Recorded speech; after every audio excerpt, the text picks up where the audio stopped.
Okay, got the red smoke. Gun runs north to south, west of the smoke, west of the smoke. Okay, copy. West of the smoke. I'm looking at danger close now. Come on with it, baby. Give it to me. I need it. You're cleared hot. Copy, cleared hot. Let's talk about that. Okay.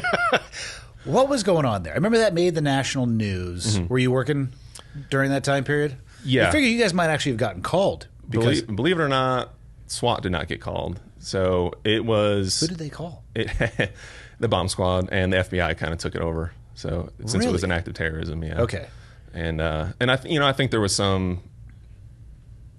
Not maybe publicity is not the right word, but that was a pretty high profile thing. So a lot of people wanted to like have their hands in it. You know what I mean? Jesus, you're on it again today, Michael. It happened. It happened on Christmas. That's right. Yeah. Yes. Yeah. What was the backstory with this? Was it a guy or a girl? It was a man. Why is it always a man? I mean, it's men are crazy. No, is that the aftermath of it? That was actually more destruction than I thought. It was a vehicle, right? It was an RV that he just packed. I'm not on the bomb squad, so I don't remember all the materials. But from what I remember, that's what's left of the RV, though, which is basically pieces. I don't know if that's the RV or not, but the RV was pretty much disintegrated, I thought. Yeah. But yeah, so I remember we did a walkthrough with the bomb squad down that corridor after the fact, and it was insane. It looked like something out of a movie. I mean, cars, we saw some of the footage, and some of the vehicles that were parked on that street were no longer where they were. It looked like someone just picked them up and then set them down after they got scorched. I mean, it was insane. Was he in the vehicle? Yeah, he committed suicide. And he just packed it with a bunch of explosives and packed it with a bunch of personal belongings that I guess he wanted to take with him. And he just, Not that anything about this is hilarious.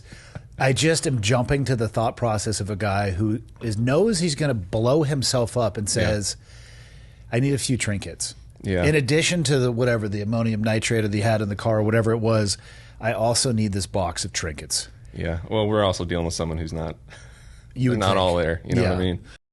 Today's episode is brought to you by Montana Knife Company. What could I say about the brand that listeners of the show don't know already? They've been a sponsor, one of the main sponsors for this year. So they were founded by Josh Smith, somebody I've had on the podcast multiple times. I highly suggest you go back and take a listen.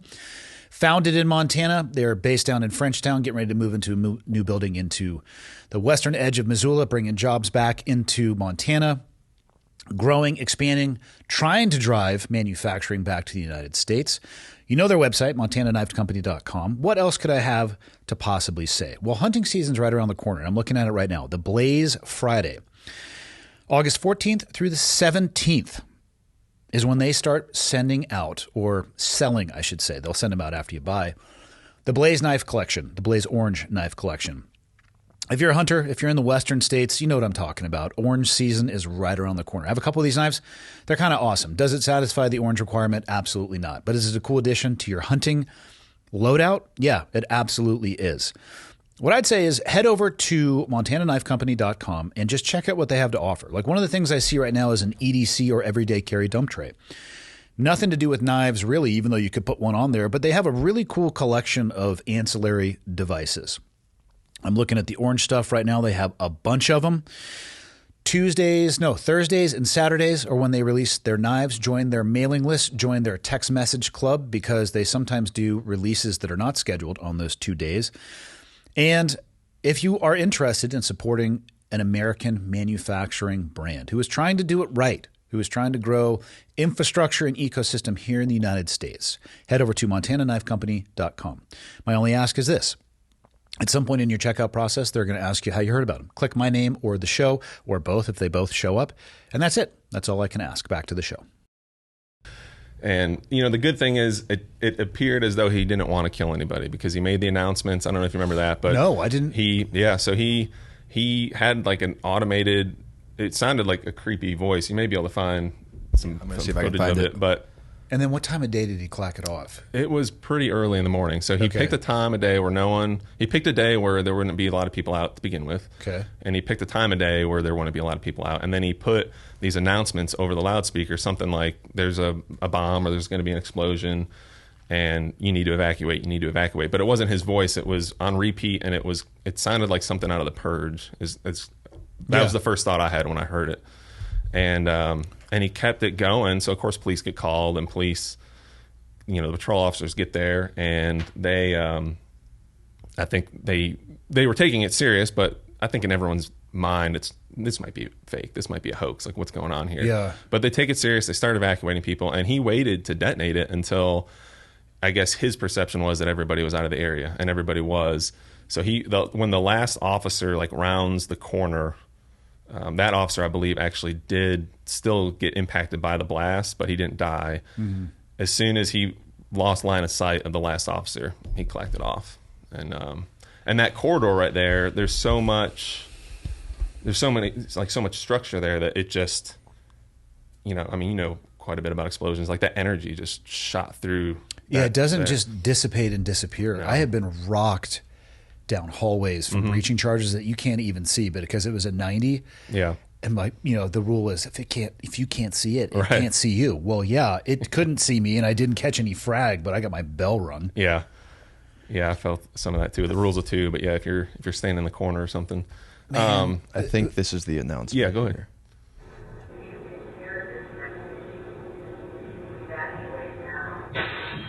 Yeah.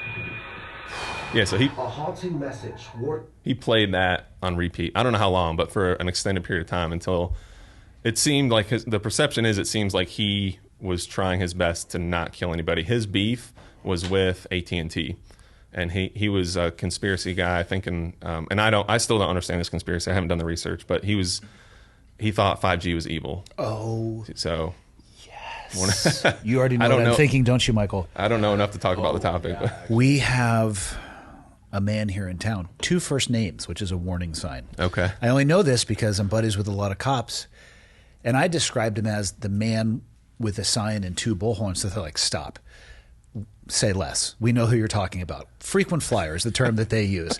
Okay. I won't say his name because I'm not a doctor, but I think he's crazy. Yeah. He has a sign that, I'm not joking, is about from floor to ceiling.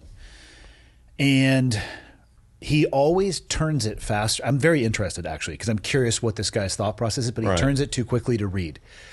But it does open with 5G. Okay. So it is. I'm not going to say this is a widely held belief, but we might have his cousin here. The stories from the law enforcement officers, it's just one of those guys where you start describing them, they're like, I got you, and they just start shaking their head. Yeah. All the time. Because he's not doing anything illegal. He'll pass you on the streets, and you want to buy a submarine? And so he's not really breaking the law. He's scaring the crap out of people, but he's not doing anything actually illegal. I think they rolled him eventually on I think they might have gotten him on a mental hold, but I saw him recently. He's back. Oh, geez. Yeah, that's the thing. That's the problem with people like that, or anyone who's mentally ill. Generally speaking, they're going to get released at some point, unless they're a danger themselves and they get committed. But for that guy in this bombing, there was a lot of criticism after the fact in the public. Like, well, why wasn't this guy on anybody's radar? And then they found out that he was on the radar and that a police report had been filed, and they tried to blame law enforcement for letting this happen. But once again, he wasn't breaking a law until he did. So also, I don't understand what people think. Well, they wanted it seemed like they thought that police should have searched his residence as soon as people started making accusations and things like that. Like, there were people that were accusing him of, I believe, making a bomb. But here's the thing: there was no, and I'm not on the bomb squad. I was not part of this investigation. Yeah. But I do understand the law. If there's no probable cause, you can't. I don't want the police or the FBI just kicking in my door because you called them and said I was making a bomb. No, there's a reason why there's a legal threshold. Right. I mean, the Constitution, the Fourth Amendment specifically on that one. Can you imagine how little police would get done if you had to respond to every single report or call? I mean, again, talking to my LEO buddies, they're like, yeah, sometimes it's just the neighbor that's pissed at the other one. It's a feud that goes back days or weeks or months. And so they're using 911 to try to They weaponize law enforcement to piss each other off. And meanwhile, and again, another thing people don't realize is the thin veneer. I mean, up here, you get a bunch of officers going in one direction. There's not a whole lot of officers in the other direction. Yeah. I don't want them over there being weaponized because two people are pissed off at each other. And also, we don't live in a movie where, what I will say, my limited understanding of the three-letter agencies, if you're on an electronic device, they probably have your communications somewhere. That doesn't mean that there's somebody real time listening to it. Yeah. They can go in the rearview mirror after you blow yourself up on the street and probably pull your stuff out. But we don't live in a movie where you have an analyst assigned to you and I have somebody assigned to me. Right. Like, or maybe we do. Maybe there's a third person listening to this call. At some call. point, AI will probably be used to start flagging that stuff if it isn't already. But it probably will. But then it's still going to have to go to a human review, I would hope. Right. And then even, does this meet the legal threshold? It's just, right. How did we get this information? Was it legal? Yeah. Which, and depending on the threat, it may not matter. You may not care, like if you're going to prevent something like that. But either way, yeah, they try to blame the law enforcement in general. I think they try to blame the FBI. They definitely tried to blame local police. And it was just one of those situations like, well, this is tragic. Thankfully, nobody died except him. But what were we supposed to do? Like, just do a warrantless search on this guy, But and then, spoiler alert, everybody, if you do a warrantless search that doesn't meet the legal criteria, the most guilty person in the world is walking away. Yeah, they get away with it. So, I don't know. Pick your poison, I guess. It breaks my heart that people get to that point where they, and I understand crazy people do crazy things, and from somebody who considers themselves to be rational and not insane, I can't understand how somebody who would be irrational or considered insane, because they probably think that they're both of those things as well, rational, insane. It breaks my heart, though, that somehow somebody thinks that the solution to 5G, whether the conspiracy is real or not, is packing an RV full of explosives and personal items and blowing themselves up. That sucks. Yeah. And, he wanted to destroy 5G, and I guess his belief was that if he took down that building, that it would destroy the infrastructure. He didn't take down the building. It did fuck up communications for quite a while. That was, now I'm thinking about it, that was the weirdest part about that day, because I had AT&T as my personal cell phone carrier for my internet in the home, and then my work phone was AT&T as well. So everything went down. So at first I didn't even know the bombing happened. I knew my phone wasn't working. And then one of our neighbors didn't have AT&T for internet, so they were still getting the internet. They were getting streaming the news and everything. So they told us about it.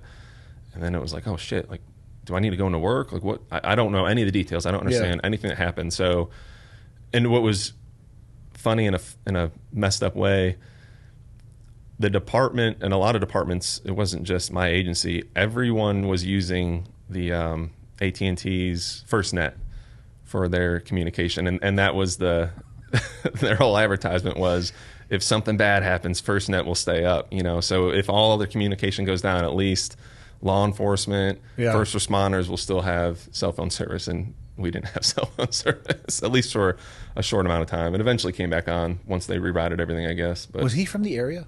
Yeah. I was going to say, how did he find or pick that particular building? If I remember correctly, his father worked for AT&T, and his father died from cancer, and he blamed, I believe his manifesto blamed AT&T for the 5G, like, caused the cancer and everything. So yeah, he had a vendetta, and I guess that might be why he didn't try to kill anybody else. Yeah. He wasn't trying to hurt innocent people, thankfully. Yeah.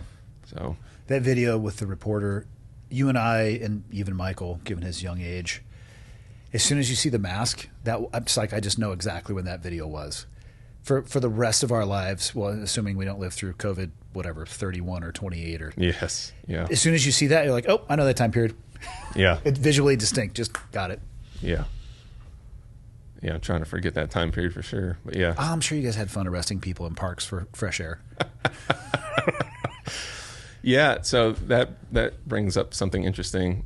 Our police chief at the time was fired because he wouldn't enforce the mask mandate. So the mayor wanted the mayor at the time wanted us to arrest people if they refused to wear a mask in the downtown district, like if they were walking around and arrest them. Yeah.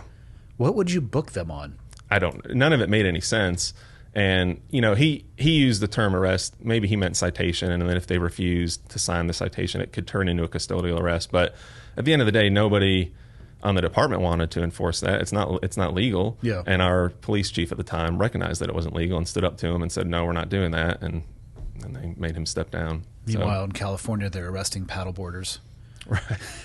Like 3 cop cars and a boat for a guy just trying to get some steps in, or rows in, I guess it would be your paddles. Yeah, it was a weird time. I saw people wear masks on the way here. I hadn't seen that in a while. And they like flying out here in the airport. I see it in the airports. Well, for one thing, it's in Asian culture specifically. They were rocking masks way before COVID, but it's more cultural. From my understanding, if they're just not feeling well, they'll throw a mask on as more of a safety courtesy thing. So especially the more you travel towards as my father would say, Michael, the Orient. My father is an interesting one. Just so you know, Topgolf is huge in the Orient. That was one of his statements. I used to see it all the time, years before COVID. Every once in a while I see it here in the U.S., and I've never asked anybody because, honestly, whatever, their actions are not asking to be judged by me. But I do have curiosity. Like, because if somebody's not feeling great, then it's probably a good idea if you don't want to spread that. Right. But if you are, or maybe you're immune compromised, I don't know. It is a little, man, it was an interesting pressure test to see who was willing to comply immediately. And actually, you know what, the test was actually people's reaction to fear. Mm-hmm. That's actually what I would say it came down to, because a lot of people, to include myself when it first started, it was unsettling. Like Montana took it pretty serious for about 6 weeks. I distinctly remember Main Street totally empty, driving home. I was living out at our lake house at the time. And roads, like portable road signs, stay home, stay safe. Right. Like, damn. I remember that era. Yeah. A little bit farther into that, people started reaching for their middle finger and like, we're going to go ahead and live our life. But wow. I mean, there were some people who, I get it, they were scared, but fear doesn't help make decisions any better. No. Absolutely not. And there were some people who, man, they came unwound, and their willingness to comply due to fear is, to me, concerning. Yeah. But whatever. I totally hijacked you. What were we going to start with? Now that we've gotten to the bottom of the case of the Nashville RV man. Yeah, no worries. What got you to reach out in the first place? This is going to sound super cheesy. I felt almost compelled. No, not almost. I felt compelled by God to reach out to you. I don't know why. Why is that cheesy? I guess it's not. I guess I know how that sounds to some people. And that's something I need to get over. So I've recently reconnected with God. Mm-hmm. I went 20 years or more not talking to him, not going to church, not considering myself religious, not considering myself Christian. Were you raised in faith? I was, okay. But I always rebelled for whatever reason when I was younger. I hated going to church. Yeah. I questioned it. I remember getting into existential conversations with my parents about it. Like, the only reason we believe this is because it's what we were born into. This is what your parents taught you, and this is what you taught me. Like, if I was born somewhere else, I may be a different religion. So I took a very analytical approach to it, and I kind of dismissed it. Was it the institution of faith that kind of turned you off, you think? Maybe a little bit. Because I've said this many times, I'm not a religious person, totally open to the concept. Yeah. But I'm not going to sit here and lie about saying I believe something that I don't. And I'm actually my ex-wife would oftentimes want to go to church. And I would go with her, mm-hmm.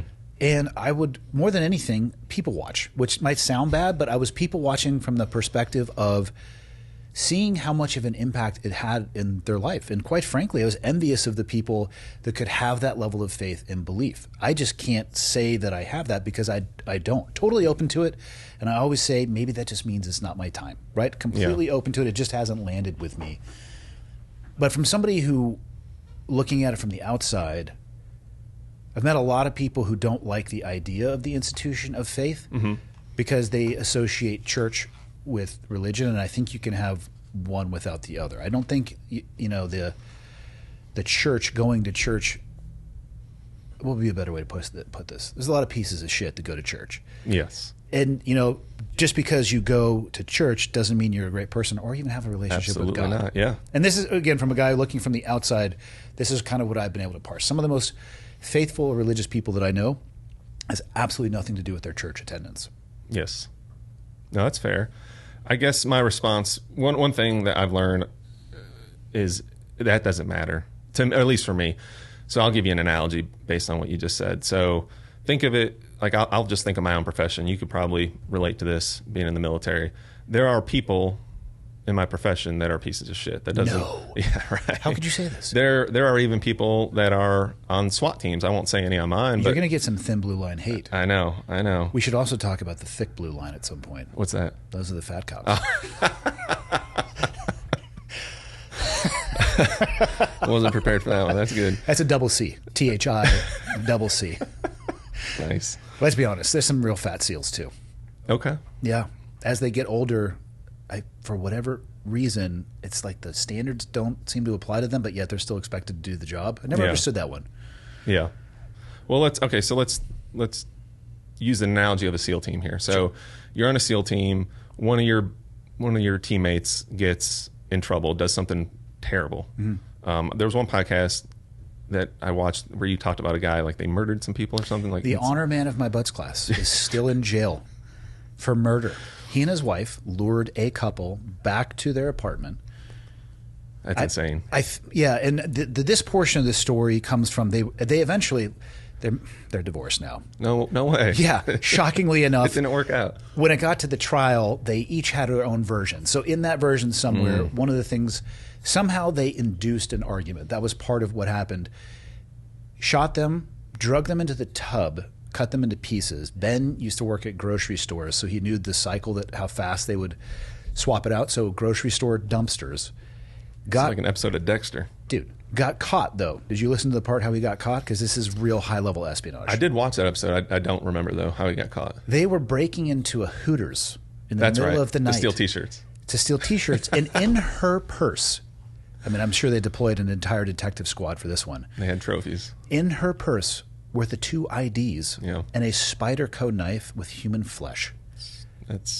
God wanted them to get caught. Again, that's for sure. Not a detective, but I feel like there's some dots that could be connected. Yeah. So we got some real zingers.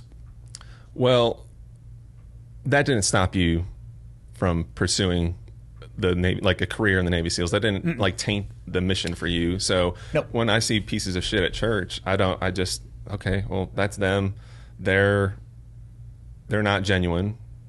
That's between them and God. Totally. I'm not gonna waste my energy getting upset. Like God needs to, whatever. Like they're gonna have to face whatever it is that they're doing at some point. I'm here at church for me. My connection with God, my relationship with God is for me. So maybe that translates. Maybe some people are shaking their head like that's not the same thing at all. But that's kind of how I approach it, and that's how I approach it with my profession too. Yeah, there's some guys that have tainted the badge. There's some guys that don't do police work for the right reason.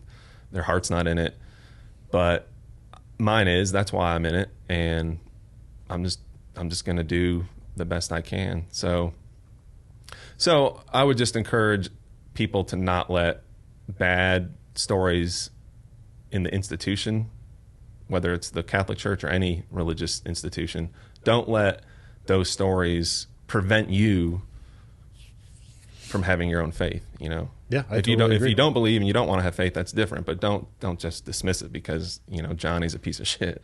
I ask people give the Catholic Church a hard time, and quite frankly, the Catholic Church did a lot of things to really deserve that hard time. But I just will ask people to point towards an occupation that, as long as there's human beings in that occupation, point to one that doesn't have examples of the bell curve on the great side and on the bad side, and you can't. Yeah.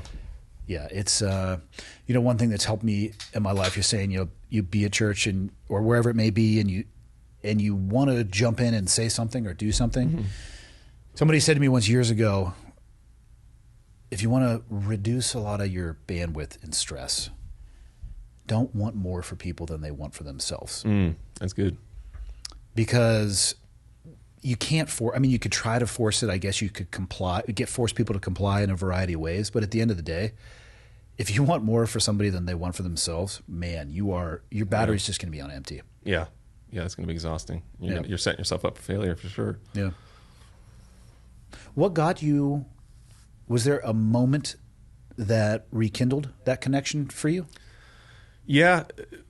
So I'm very fortunate. There's guys I work with that have very, very strong faith.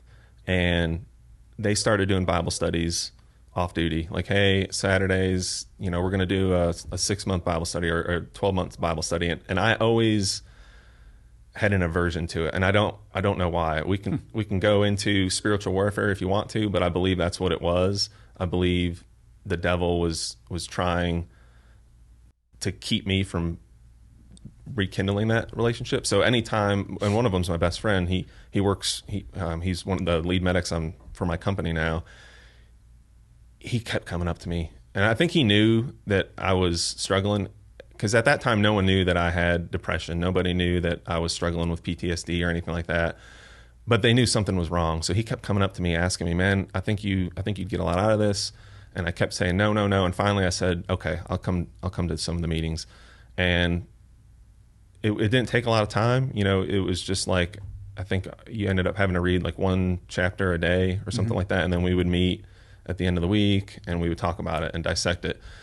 And man, as soon as I started doing that, I just felt God's presence. I felt like I was reconnecting with him, and it felt amazing. And I was like, holy crap, this entire time I've been pushing him away. And I didn't understand spiritual warfare at that time. I didn't understand why. I just knew before that it was like 2 magnets that had the same polarization, and it was pushing me away. And now it got flipped, and my heart was open to it. My mind was open to it.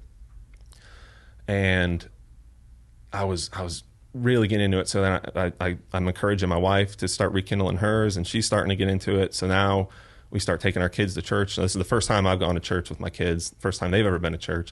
First time I've gone to church in over 20 years. Literally the first time I've ever gone to church and actually, I don't want to say participated, because I didn't participate, but spiritually I participated. Yeah. I was actually listening to what the priest was saying. I felt God's presence in me. Everything was just connecting, and that went on for a couple months. And then the Covenant school shooting happened.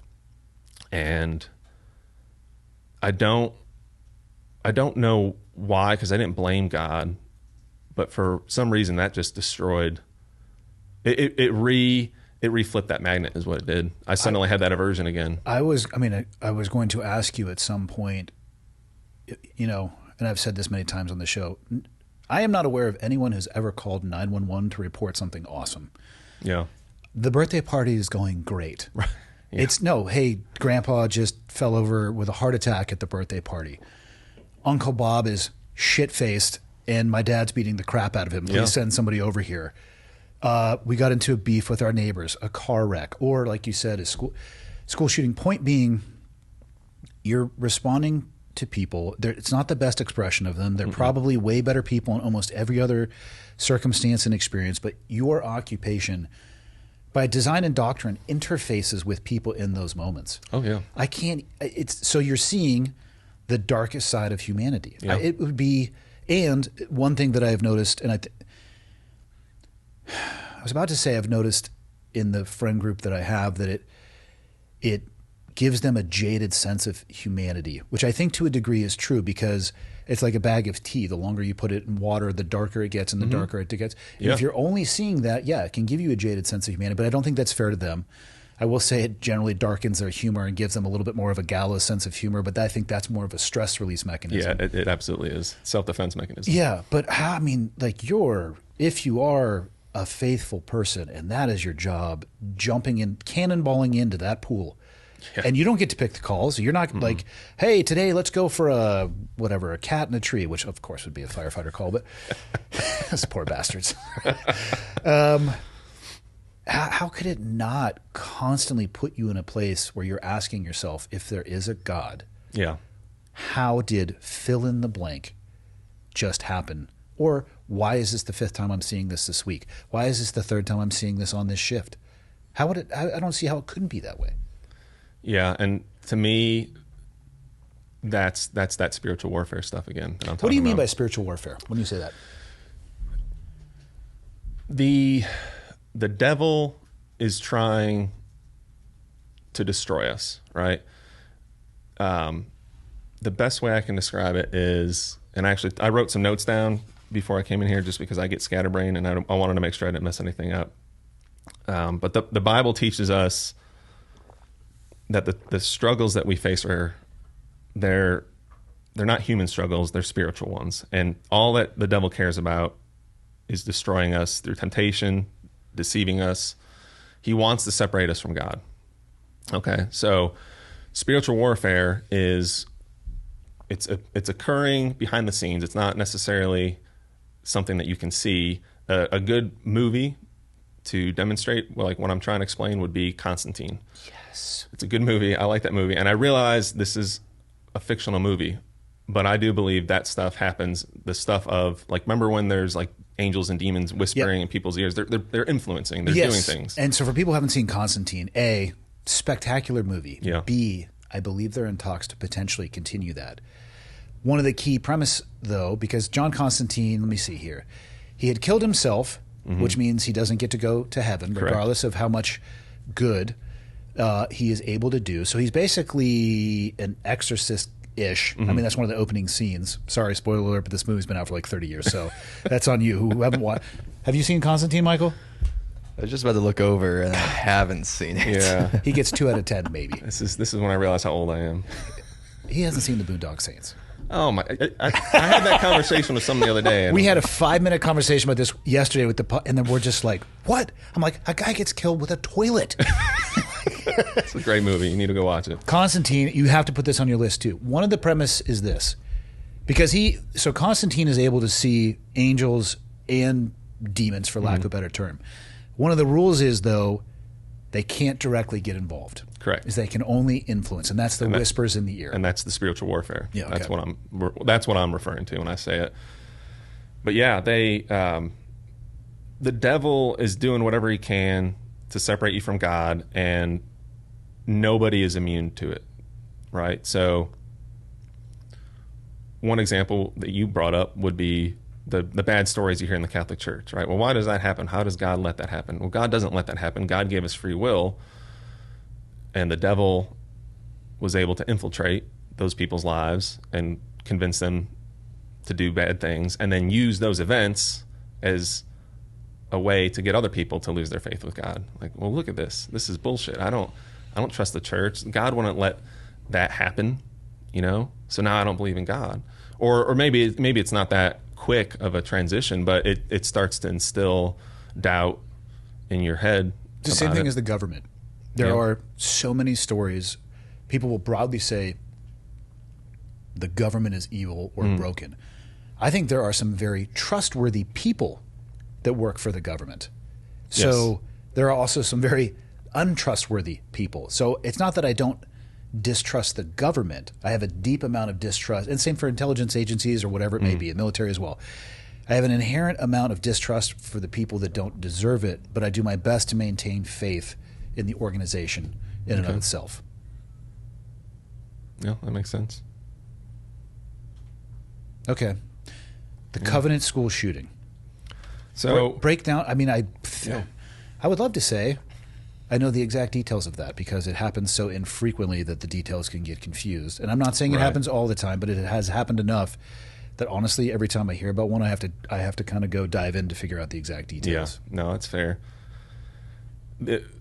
I was actually on my way home from that week's Bible study when the call went out. Actually, I'm sorry, I had just gotten home from it. So, are you guys a full-time team or part-time? Full-time. Okay, yep. So do you have a duty card then with all just your stuff decked? Yep. Okay. Ready to go. Yep.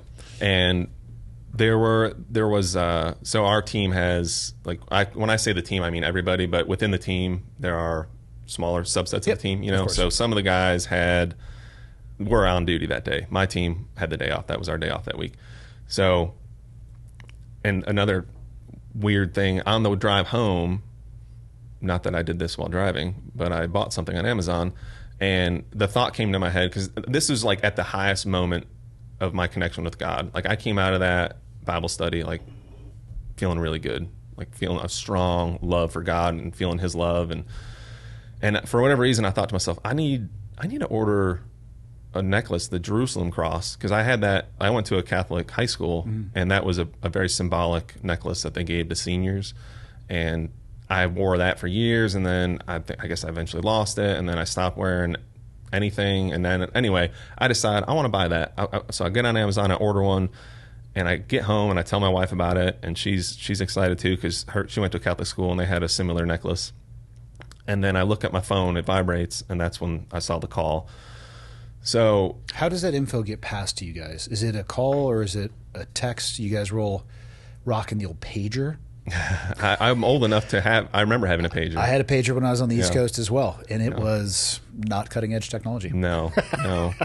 It's a mixture. So the team itself, we all have a signal thread, and that's the quickest. Okay. So since there were guys at work, they heard the call go out on the radio. Yeah. So that information immediately got pushed out to the team leaders and the whole team. So we started mobilizing and heading that way before dispatch got it out. Yeah. So what does that look like in reality? You look down at your phone. Does it say some version of an active shooter occurring? And are you just assholes and elbows running for your car to just start moving that direction as fast as you can? Yeah, that's what it was. Yeah, it was just the code. Like for us, it's code 9000. Yeah. So I remember one of the team leaders, he was at work. He just said code 9000, and he put the address out there. And I look down, and I'm telling my wife about this necklace that I just bought. And I look down, and I'm like, oh shit, I gotta go. And like you said, I bolted out of the house. Yeah. Ran to my my Tahoe. Everything's in there. And I just started flying, and I didn't know where I was going. I mean, I knew the address, but I didn't know it was a school. What kind of information at that point? Obviously, you have access to your radio, and are you just pointed in that direction and trying to get up to speed as you're going? Yeah, you're trying to get as much information as you can. Since I was off duty coming from my house, and I'm probably one of the guys that lives the furthest on the team, so I was one of the last ones from the team to get there. So by the time I got there, I had already been fed a decent amount of information. But you know how you can at least imagine how chaotic information would be on a situation like that. So the most reliable information I was getting was from my guys who were on the scene. Information coming through the radio, some of it wasn't accurate, but at the time you don't know, you know. And on my way there, I figured out it was a school. But when I first started driving that way, I had no idea. And I remember as I was pulling into the parking lot, that's when they put out on the main. So, you know, we've got the SWAT radio, which is our own, and then there's the all police radio. On that radio, they said, shoot her down or something like that. They communicated that they had just shot the suspect. And I remember thinking, well, good, that's good. But we still, there could be another one in there. You know, we don't know. We don't know if there's going to be improvised explosions in there, like devices planted. That's pretty common. You know, the Aurora, you remember the Aurora, Colorado one? He had tons of explosives in his house. I don't know if you heard about that or... No, but it seems to be almost every time you hear about a shooting now, if it makes national news, within a few hours there's a bomb squad at their house and they're approaching it as if that thing is rigged to blow. And that's how his was. Yeah. His was rigged to destroy like a whole city block or something, the Aurora, Colorado guy. But so that's where my mind is. It's like, well, that's great. We're not done though. We still got a lot to do. And, you know, I'm a canine officer too, so I've got a dog. And I remember pulling up and just like, this thought went through my head like that. But I had the debate, do I grab my dog or not? Well, this is an active killer situation. I'm probably more beneficial right now without him because I can't just let him loose in the building. He doesn't know he could bite an innocent victim. So... And then I thought, well, what if this turns into Texas or Dallas, like where they had the dude cornered? Yeah. Like, what if there's another suspect? Well, and then I thought, okay, I can just come back and get him if it gets to that point. So right now, I'm needed to be a team leader. I'm needed to just have my hands on my rifle, not on a dog. So one of the other team leaders was already in the building, and he communicated that he needed more help on the second floor, or maybe, I don't even know if he was on the second floor now, I can't remember, but his instructions were, go in. I think it was the west entrance. I don't remember now, but it ended up being the same entrance that the shooter went through, and I didn't know that at the time. So my team ended up taking the same path she did. So we went through, like, she shot through a glass door to get in, and then we just started like going over, like coming across body after body, and just coincidentally, we didn't know, but we were following her footsteps through the school, and it was terrible, man. I mean, is this the video? Is this the one where there's that video that kind of starts with the officer charging his rifle and hauling ass? That's Rex. Yeah. Okay. Yep. Yeah, here he is. Yeah. I got to say, I have absolutely nothing but respect for these guys who went full back dive into that building. Because I was going to ask you guys it's interesting by department. The protocols are different. Mm-hmm. Hey, we're going to surround and set a perimeter, and others are like, no. Well, but also there's pros and cons to both. Like, and it's so easy to second guess. My initial thought would be you have to go make contact with the shooter. Oh yeah, you got to stop the killing, yes. And then we stop the dying, right? Yeah. So you got to kill the threat, and then you can start working on medical. Yeah. And if you got enough people, you could do both. Like if this area is warm and we've got enough people, this like element of the guys can continue pushing. Yeah. And this element can start working on medical on these guys and start getting them into a CCP. Yeah. And whatever that looks like. It's all very situational. Like obviously if these guys are studs. They straight up went Rex to did work. a great job. Yeah. I mean, I love it. It's like, because the doors probably auto locked, didn't they? So I think they may have auto locked. Shotgun is not the weapon of choice in that environment, but I respect it. Yeah. So you got to remember, it's like you got what you got. You know what I mean? This was, everyone in this, everyone from every agency was coming there, so you've got a hodgepodge of people working together. All in all, they did pretty well with CQB fundamentals considering. I'm just saying, if it was up to me, I would not grab a shotgun. Yeah. But I'm stoked for the guy who grabbed what he had and would just go to work. and had the balls you have to go to work. Yeah, he didn't stand on the outside like we've seen on some of the other areas in the country. Here's the thing about, CQB or CQC or CQD, whatever you want to call it. If you get the job done, awesome. You have the rest of your life to refine those tactics. I mean, you can already tell that there's people like, you got a plainclothes dude right there with his jeans on. Yeah. One of the other officers has got a bump helmet on. It looked like it was ballistic to a degree. And they're doing the best they can. They're moving quick, like they nothing but respect. Yep. They definitely showed up. Yep. And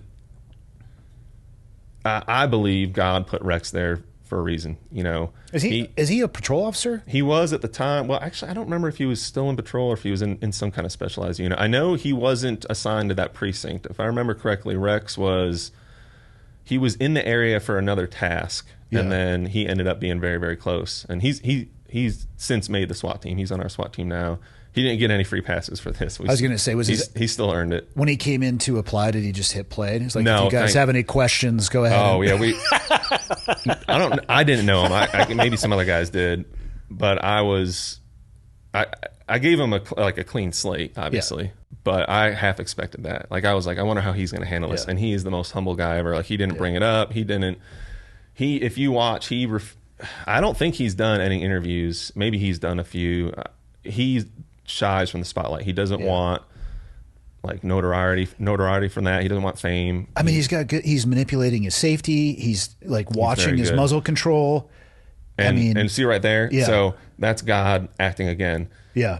Because he encounters a shooter right here. But out of all those dudes, that's the guy you needed in that fucking position right there. But you could hear him saying it too. Get the AR up front or get the rifle up front. Yeah, he says get the LPVO up front, which I don't. What does that stand for? The optic, the low power. Just so you know, those things are actually a nightmare. I'd go with the red dot all day long. I do too. That's a huge fucking argument on my team. But I guess that's why I laughed when I watched that for the first time. I was like, why? It's CQB. He doesn't need that. Ironically, though, he was the best person for that job because he's the only one with a rifle, and it is a decent he pies the angle. Yeah, like you said, I can make that shot with a T2 aim point, but God pushed him up there because if Mike hadn't said that, hey, you get up there, like whatever Mike's reasons were, it doesn't matter. It was the best possible fucking outcome because you put him on cross coverage. He ended up having the angle. She was actively shooting out the window. I think she was starting to reload right when Rex gets in on her. So she doesn't see it coming. Her attention's divided, and she's just laying fire on the officers that are responding. Oh, was she really? Oh, yeah. I mean, there's bullets striking vehicles. There was a female motorcycle officer that had to bail and like get behind the bike and use it as cover. And what did the shooter have? It looked like a rifle, but it was a 9mm, right? 9mm platform. I believe it was pistol 9mm. Cal, yeah. I don't. He could probably look it up. Yeah. Yeah. There's a. She had, I believe, she had multiple weapons. Yeah, that's her. Good God. What gets somebody into a place where they think that that is the solution to anything? To me, Yeah, it's you can tell from the magazine that's a pistol caliber. Yeah. Not that it doesn't make it any less lethal, but you can tell that that's a pistol caliber. I remember seeing one of the magazines too when we were doing the clearance. I remember because at this time I didn't know who the suspect was. I didn't know if it was a kid, man, woman. Yeah. But I remember we got to the top of the stairs and I looked down and there's a magazine on the ground and it had something weird on it that would indicate a kid. Like it had a sticker or some kind of Calvin logo or something on it. And I just remember thinking, oh, fuck. The shooter's a fucking kid. Fuck. And it ended up not being, but... And then even when I saw the body, I still didn't know it was a female adult. I thought it was a boy student. Yeah. And I saw the body from a distance as we were pushing through, but that, I guess the reason I bring that up is we go back to the chaos of the situation. So, I mean, it took us a while. We rendered the entire building clear. We're looking for more victims. The worst thing, not the worst thing, but it would have been horrible if some kid bled to death because they're still hiding in a closet and we didn't find them, you know? So we're meticulously combing through this building, making sure there's no more threats, no explosives, no more victims. And then we're kind of like gathering ourselves in the parking lot, catching our breath. And one of the other team leaders looks at me and says, I think we're about to go hit her house. I was like, her? Whose house? He's like, the female. There's a female? He's like, yeah, the female suspect. So there's two suspects? Yeah. He's like, no, it's the shooter's a female. I was like, oh, that hadn't been conveyed to me yet. Or if it had, it was on the radio when I was already hyper focused on CQB or something, and I just missed it, or maybe my radio messed up. But it's just after that whole event, it was just interesting having time to sit down and think about everything that transpired, and then doing a walkthrough after the fact once they pieced everything, like once the homicide unit pieced everything together, and just kind of seeing the timeline. It was and then just remembering your own perception of everything, just kind of fascinating. What was it about that incident that caused you to question your faith, or to change your relationship that you were redeveloping with your faith? I still don't know, man, because I believe that God prevented a lot more people from dying that day. How many eventually ended up dying? 6. Okay.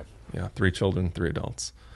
And it should have been a lot more. You know, I don't know how to have this conversation with people, because the people that want to blame God will say, well, why did God let it happen? Why did God let it happen? And I always go back to, well, we still have free will, right? Like he can't, we don't have free will if he interjects all the time, right? But the things that happened that day, she wanted to have a high body count. Like that was in her statements and manifesto or whatever. Yeah. I hate that term. I do too. It sounds super stupid. But she could have killed a lot more people. When she pulled up and parked, there were a bunch of kids on the playground right next to where she parked. And she didn't even look at them. It's almost like she didn't see them. Some people say, I've heard rumors, I have not confirm this. I haven't spoken to anyone that spoke to the kids or interviewed them, but one of the rumors that I saw floating around the internet once was that kids on the playground said that an angel put a golden dome over them, and they saw the angels that day. And I don't know if I would have even paid attention to that, but I remember an interview with what's his name, Chris Tonto from 13 Hours, the guy who was over there. I think when he was on, maybe it was Sean Ryan, but he talked about, I swear he mentioned at one point like a golden dome coming down and protecting him. And I don't know if you remember, like, I know it was the movie. I wasn't there for the actual events, but in the movie, there's a line where he talks about like he just feels like God's always protecting him, like as long as he's doing the right thing. So anyway, that like those two dots got connected, and I was like, okay, that's weird. That's the second time I've heard that reference of a golden dome. But either way, she got out and didn't. It's like she didn't see him. She just walked right past 30 or 40 kids. So if you wanted a high body count, the highest, I think the word was, you wanted the highest body count ever. Why would you bypass all those people, you know? And then as she's walking in, she passes groundskeepers, because there was people working on the property that day, and the building itself was getting prepared for renovations, and that was part of the problem that day as well. When it initially happened, no one recognized it was gunfire at first. I think people just thought that's construction. That's construction. I think that, I don't know. I wasn't there to hear what they heard, but maybe they just didn't know what gunfire sounded like. Or yeah, plus if it was a pistol caliber, maybe it was inside. I mean, it would have been muffled a little bit. Yeah. But she shot outside too, right, to go through the glass? Correct. That was the first shot, I believe, was to break the door. I mean, let's be honest, a lot of people have never been exposed to gunfire, which is a great thing. Yes. It can be, I mean, she didn't have a can on. That can confuse people as well too. Oh, yeah, hell yeah. Yeah. Well, I mean, she didn't kill those people, and then she, for whatever reason, she was fixated on the third grade. So she was a student there at that school when she was younger. Fixated on the third grade? No, I don't know why. I don't know if they know why. The guy's doing the investigation. I never heard, but wow. She did a tour of the school months prior, or a time period prior to carrying out the attack, and she did it under the guise of, like, she's got kids that she's going to potentially bring there. And she specifically asked to see the third grade rooms. So that was like her recon.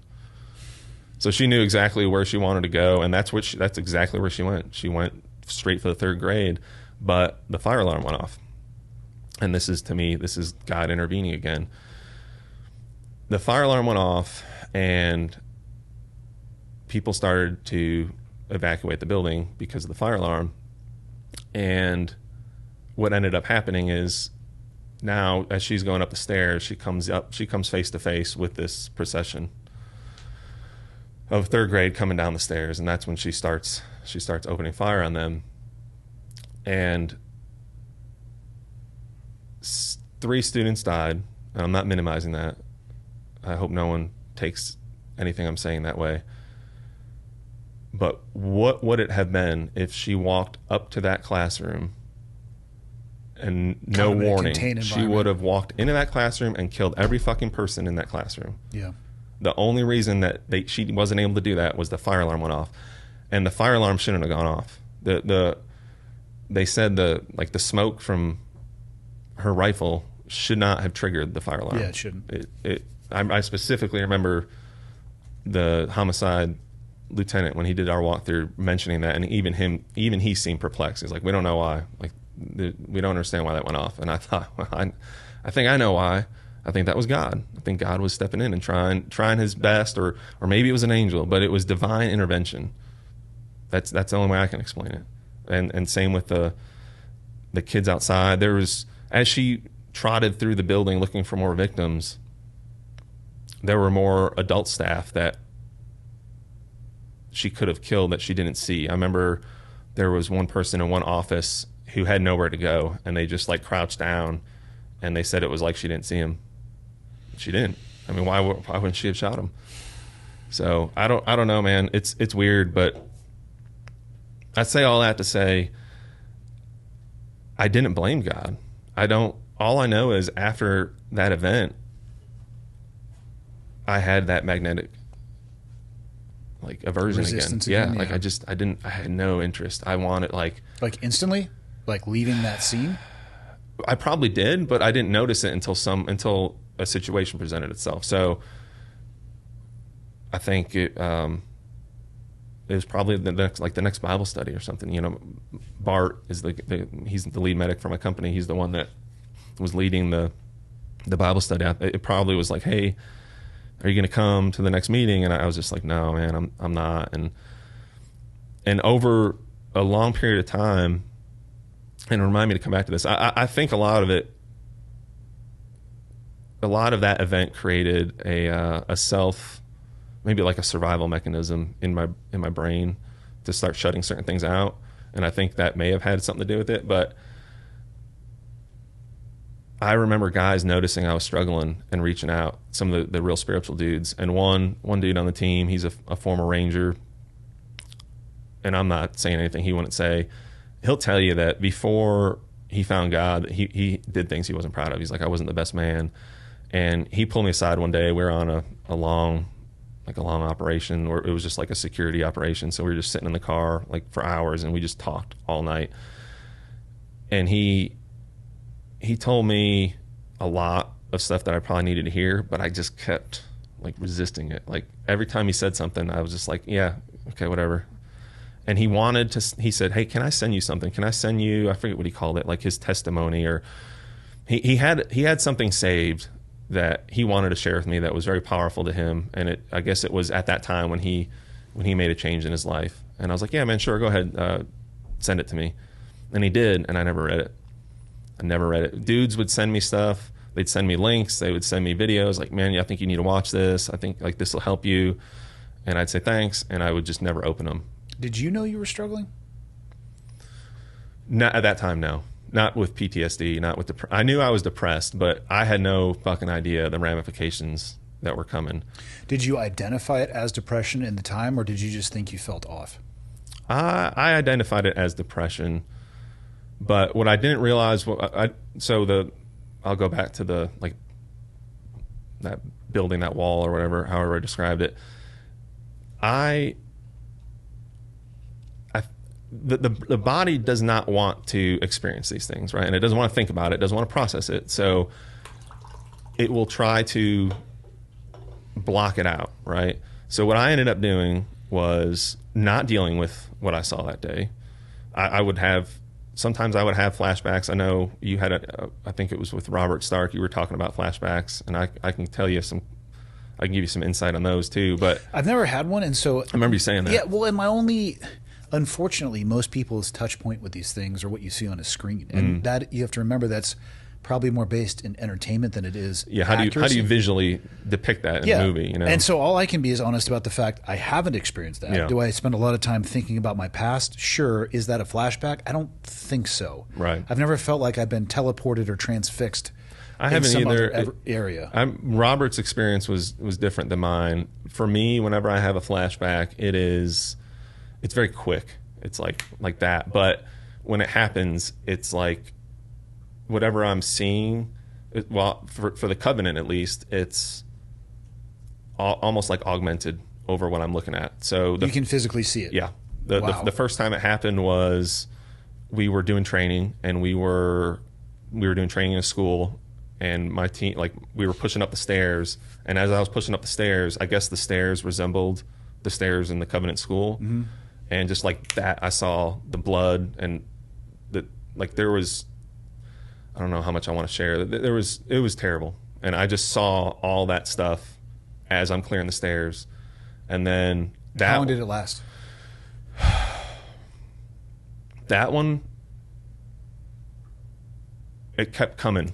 It is very difficult to describe because it's like a quick snapshot. You see it, and then it goes, and then for me it would go away. But then it just kept as I kept pushing up the stairs, I kept seeing it, and it fucked me up, man. I couldn't. I didn't let anybody know. Guys probably they could see, but everyone was so hyper focused on the training run that the iteration that they weren't really looking at me. They were looking at their sectors and processing all the information. So. But I couldn't drive home that day. I waited.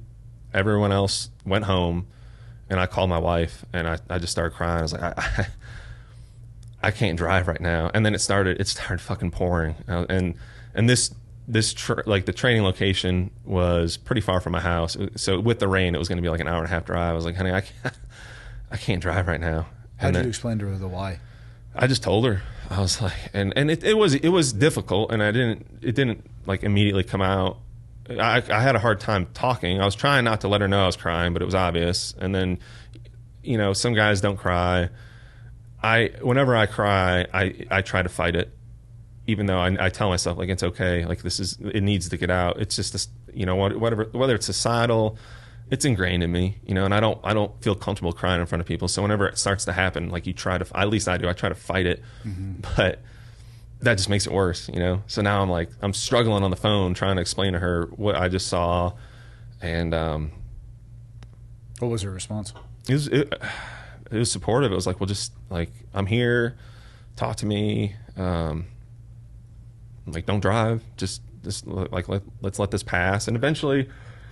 I calmed down enough and I was able to drive home, but that was the first time I had one of those, and sometimes it won't last as long as that. Sometimes if I have a flashback of something, sometimes it's just the sound or sometimes even the smell, and it's really quick. It's just, and it jolts me. Like, it's like, whoa, what the fuck was that? And then it's gone. Did you drive home that night with your lights and sirens on? No. Because then you can drive however you want, I believe. Right. Yeah, that's right. Yeah. Weave, split lanes, whatever you want. Who's going to pull you over? Another guy with lights and sirens? No, they're going to assume you're busy.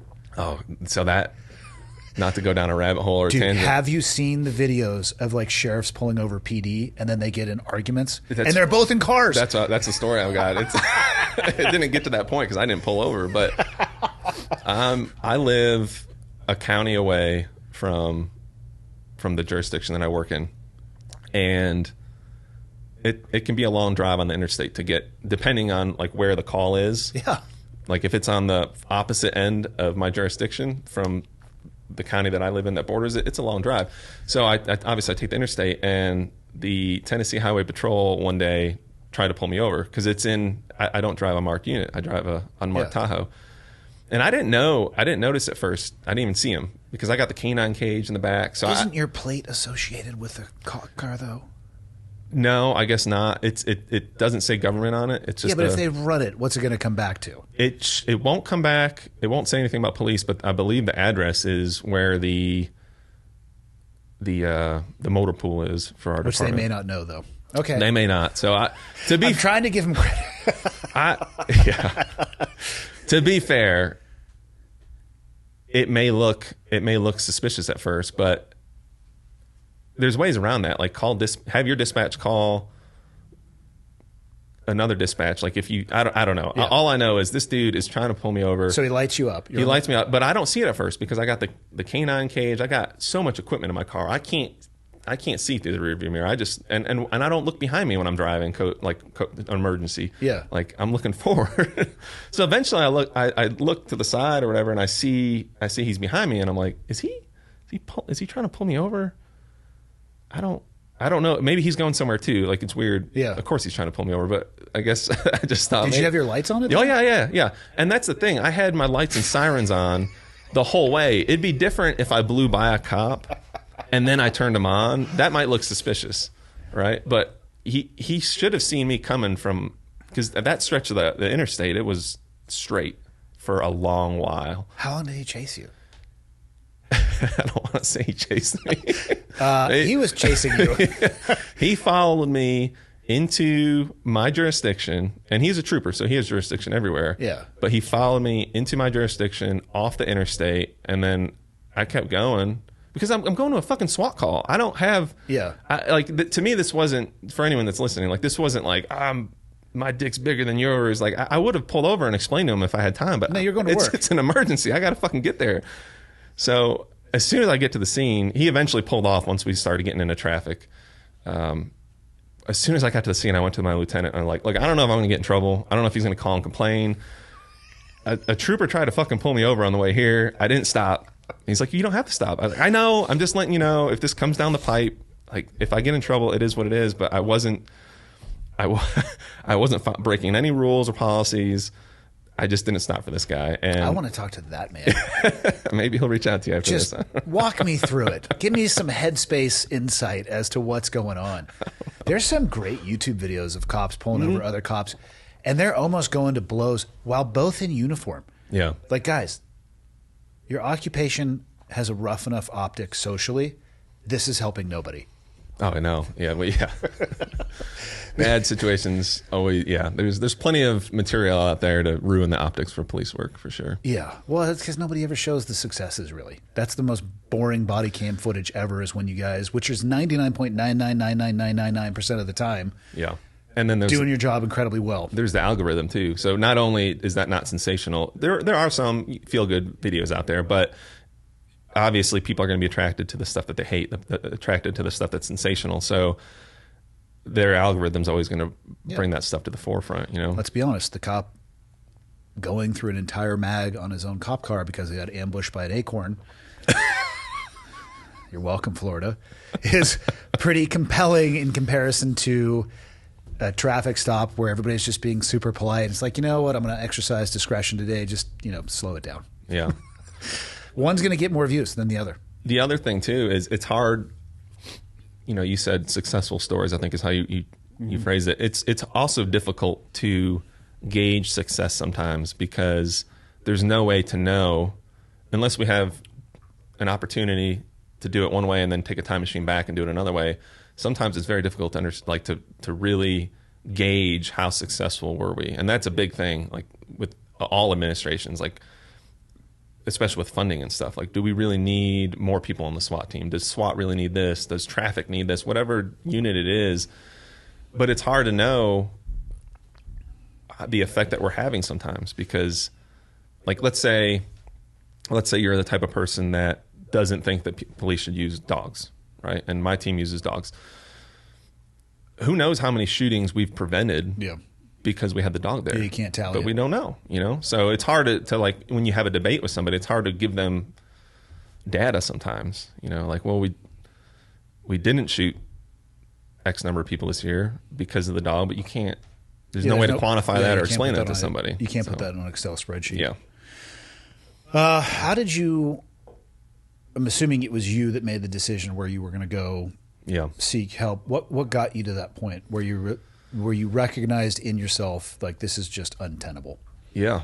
It took a couple years for everything to kind of unravel. So I built that wall, right? And I didn't realize I did it, but it's a self-defense mechanism. My brain does not want to process the stuff from that day, right? It doesn't want to feel the emotions, doesn't want to think about it. So, and I realized that recently, but it reminds me of when we did a debrief with our counselors. They call it PASS. It's behavioral. I can't think of the phrase right now, but they're the wellness section in our department that is there for therapy and for after critical incidences. Well, you can imagine after an incident like that, they had their hands full. Like, there was no way they had a triage, you know, there's no way they could get everybody one-on-one. So they're going to triage who needs the one-on-one the most. Yeah.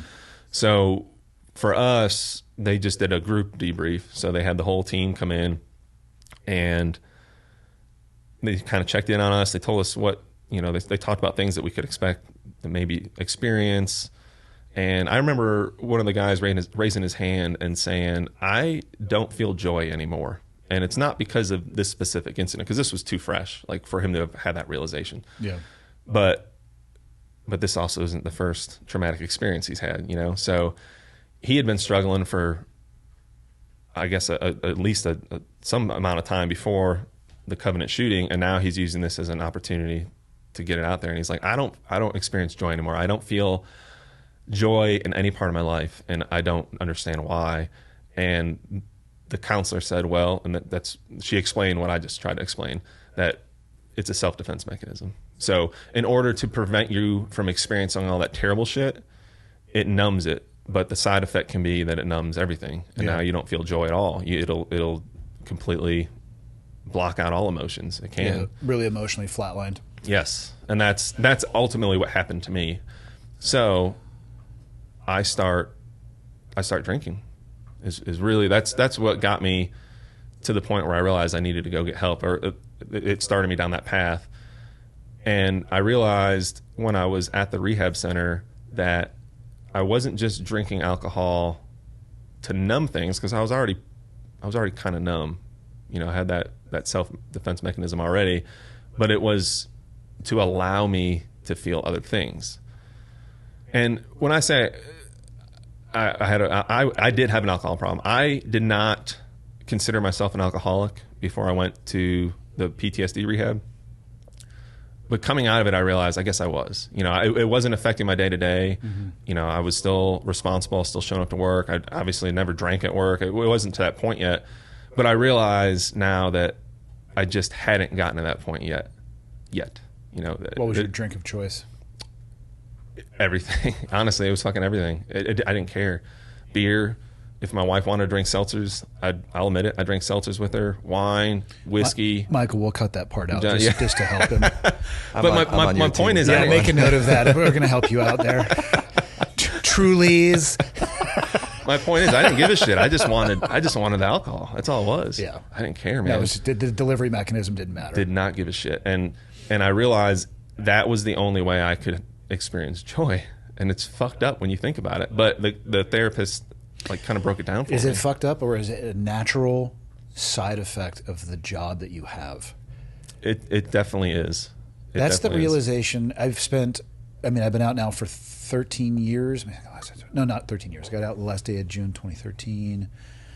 So just over 12 years. And I've spent a lot of time thinking about just the occupation in general. Mm-hmm. And the only reason my career went the way that it did is because of random luck. Yeah. Or, I don't know, divine intervention, good or bad, depending on how you look at it. The generation of guys before me didn't even have the chance to experience combat. But they're the ones who taught me everything that I know. They're right. rock stars.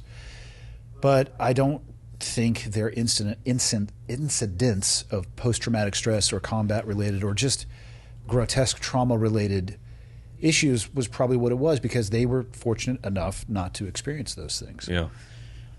I don't think you can be in a kinetic job exposed to those things and not have it change you. If it doesn't, I think you're a sociopath. Yeah. Because I think if you get sick, you're going to get a fever. If you get sick and you don't get a fever, then I think you have a disorder. That's why I don't like the D of the PTSD. Yeah. Because I think, and I'm not qualified to diagnose that, but just in my own uneducated personal opinion, I don't think it's a disorder. I think it should be expected, which begs the question. Yeah. It should be expected. And then I've asked a lot of guys that I used to work with, do you think they should have put an upper limit to the exposure? Because it has broken people. It has. And the first people that would tell you that they're fine and that you should never put that upper limit on would be every single one of us. Yeah. Because we love the job so much and the fear of missing out or not being there. And there's so many guys that are in denial. Yeah. But then what if you are a completely non-functional person how long do most people end up being police officers for? Is it 20 years, or do you hit a certain age and then you're eligible for retirement? For my agency, it's the age. So I've been on 18 years. I'll end up having to do, if I stayed, it's 53 years old retirement. I'm 42 now, so I'd have to do another 11 years. So let's say you do that, but the rest of your life is a complete and utter train wreck. Yeah. I don't think the guys would ever agree to accept that upper limit, but I am almost of the belief now that the leaders and those that have gone through that and have seen the exposure, it might be the way. And I'm not saying they have to leave the community, but you might have to accept the fact that you have to pass the torch to somebody else, because if you don't, your life is going to be destroyed. Well, I've got some statistics that we'll touch on that. I'm glad you brought that up. I don't mean to jump all over the place, but I do all the time. That's why I got this to keep me on track. I am very passionate about what you're talking about, because the rehab I went to, it's called Magnolia Meadows, and I'm going to talk more about them. But it saved my life, and I realized there's guys out there that need this information. They need to realize what's going on inside their brain, like the effects that all this stuff is having on them. So I just started I posted something on YouTube earlier this week, and I'm going to try to do it every week, every Monday. I'm calling it Mental Health Mondays, and I want to showcase the different things, the different parts of the brain that are affected by PTSD, just encompass mental health for first responders and military. But the statistics I want to mention, the average person in the United States will experience like 2 to 3, 3 to 4, depending on the study you look at, traumatic experiences in their life. That's a light week for you guys. Yeah. The average police officer, one study said 178. And then some studies went all the way up to 600. Yeah. And that, to me, that just depends on where you're doing the study. Because if you work in New York City, the call volume is going to be higher. You're going to have a lot more experiences than someone who's out here. Yeah, sure. A rural PD or SO sheriff's office versus inner city Chicago, you're going to have different numbers. Yeah. But either way, even if we stick to that low number of 178, that's over a 9,000% increase, or maybe it's 8,000. I had to use a calculator. I didn't just do that in my head. But it's ridiculous. Like, and if we think that's not going to affect us, we're just kidding ourselves. Like, there's no way that's not going to affect you. But let me guess the old mantra of your job: suck it up. Yeah. Pick yourself up by the bootstraps. Yeah. And to a certain extent, pussy. You know, like just drown it with alcohol. Well, that's what we fucking do. That's what so many people do, or other very terrible coping mechanisms. Yeah. You know, gambling, drugs. But it, to a certain extent, I understand. Like, yes, in the moment, if you're in the middle of an operation, yes, you got to be able to push forward. And I think everybody that I know in this profession can do that. But once we're done with that, that's when we need to start recognizing what's going on inside our brains, the effects it's having, and seeking the help that we need. Because like suicide right now is ridiculous in the United States. I've got those stats here too.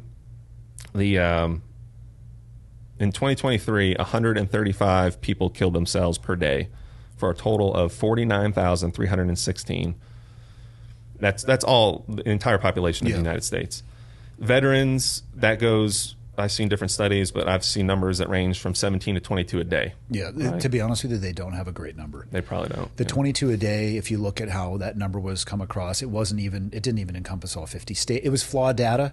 Yeah. It's a number that gets people's attention. I think it might be low. I believe it is. Honestly, a lot of these probably are low. So that means someone killed themselves every 11 minutes in the United States in 2023. Cops are more likely to kill themselves than they are to die in the line of duty. I think it's 2 to 3 times more likely to kill themselves than the average American. Yeah. And I don't mean I'm not diminishing when I said that the average American will only have 2 to 3 traumatic experiences. That's a good thing. I'm not diminishing it. Yeah, that is a good thing that they're not experiencing more. But I hope no one hears that. And because I said something to someone the other day, and they told me about one of the experiences they had. Mm-hmm. This is a civilian, and it was actually an email, a customer through my company, and she was thanking me, and she said, but it's nothing compared to what you've seen. And I had to email her back and say, don't compare the experiences. Like, don't diminish like 2 to 3 will still have an impact on you. Yeah. It's very real. It doesn't mean anything. So I've come out of that rehab center, and I feel like I'm supposed to pay this forward. I'm supposed to spread this knowledge as much as I can. So that was one of the big reasons why I reached out to you, especially while I was there. That's kind of when I had that revelation. I was like, I need to do something to bring awareness to this, because there's this culture that you talked about of, you know, whether you want to call it being stoic, whether you want to say it's cultural, like society has put it on us. It's bullshit, and we need to destroy it. We need to normalize getting help and not feel like we can't. And some people don't get help because they don't even realize they need it, and that's another problem. We need to make people kind of like more self-aware of themselves. Then there's the guys that don't do it because of they're embarrassed, or they're afraid. Yeah. They're afraid they're going to lose their job or whatever. You know, all things that are untrue. And then some people just don't know where to go. They don't even know how to begin that conversation. And it takes courage to have that conversation. It takes courage to tell somebody you think you need help. And I think I knew it for a long time because, like I said, I realized I was drinking too much. I was drinking just to like, if my wife and I were having a night off and we wanted to watch a movie or just spend time together, I would drink just so I could feel joy. Like I said, otherwise I was just numb. What was the most meaningful? What was it? Did you call it Magnolia Meadows? Mm-hmm. Magnolia Meadows. We're going to need to change that for the LEO. You need to have like Slayer Farms or Megadeth Factory. I'm telling you right now, the voluntary enrollment would go up. Yeah. If you change it from, especially in the LEO world, the guys I know, they'd be like Magnolia Meadows. Do you have like, you know, whatever, Pitbull Cave, like whatever, call it whatever you want to, buddy. Yeah. How long was the treatment? They suggest a minimum of 3 weeks. Most people are there at least 4 weeks. It's just for law enforcement and military, and it's just for men. And that's what makes it so unique. And that may not sound that important to some people, but if you're in that environment with other dudes that went through the same experiences, it makes it a lot easier to open up, you know. And that, once again, I'm not diminishing the people that have PTSD or PTSI that aren't Leos or military. What's the I stand for? Injury. Oh, okay. Yeah. I've never heard that. So interesting. Everybody, anytime you go through a traumatic experience, you will, an injury will occur, and it may not be obvious. You may not feel any different, but the things changed in your brain, chemistry changed, hormones changed, things while you were experiencing that changed, and that's what the PTSI addresses, the specific like mechanics of that. And then the PTSD is people who have actually developed a disorder, and they're referring to that. So Magnolia is, you live there. You live in this bubble. You have no real access to the outside world. They would let me have my cell phone for like 30 minutes each night. And that's when I emailed you the second time. And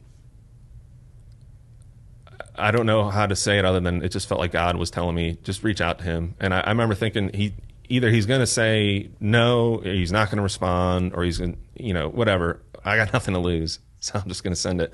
And then you replied like right away. And I was like, okay, You caught me in front of my laptop. This is surprise. This is meant to be. This is meant to be. So, well, originally you were looking at coming out, and then you went to the treatment facility, and then we reconnected afterwards.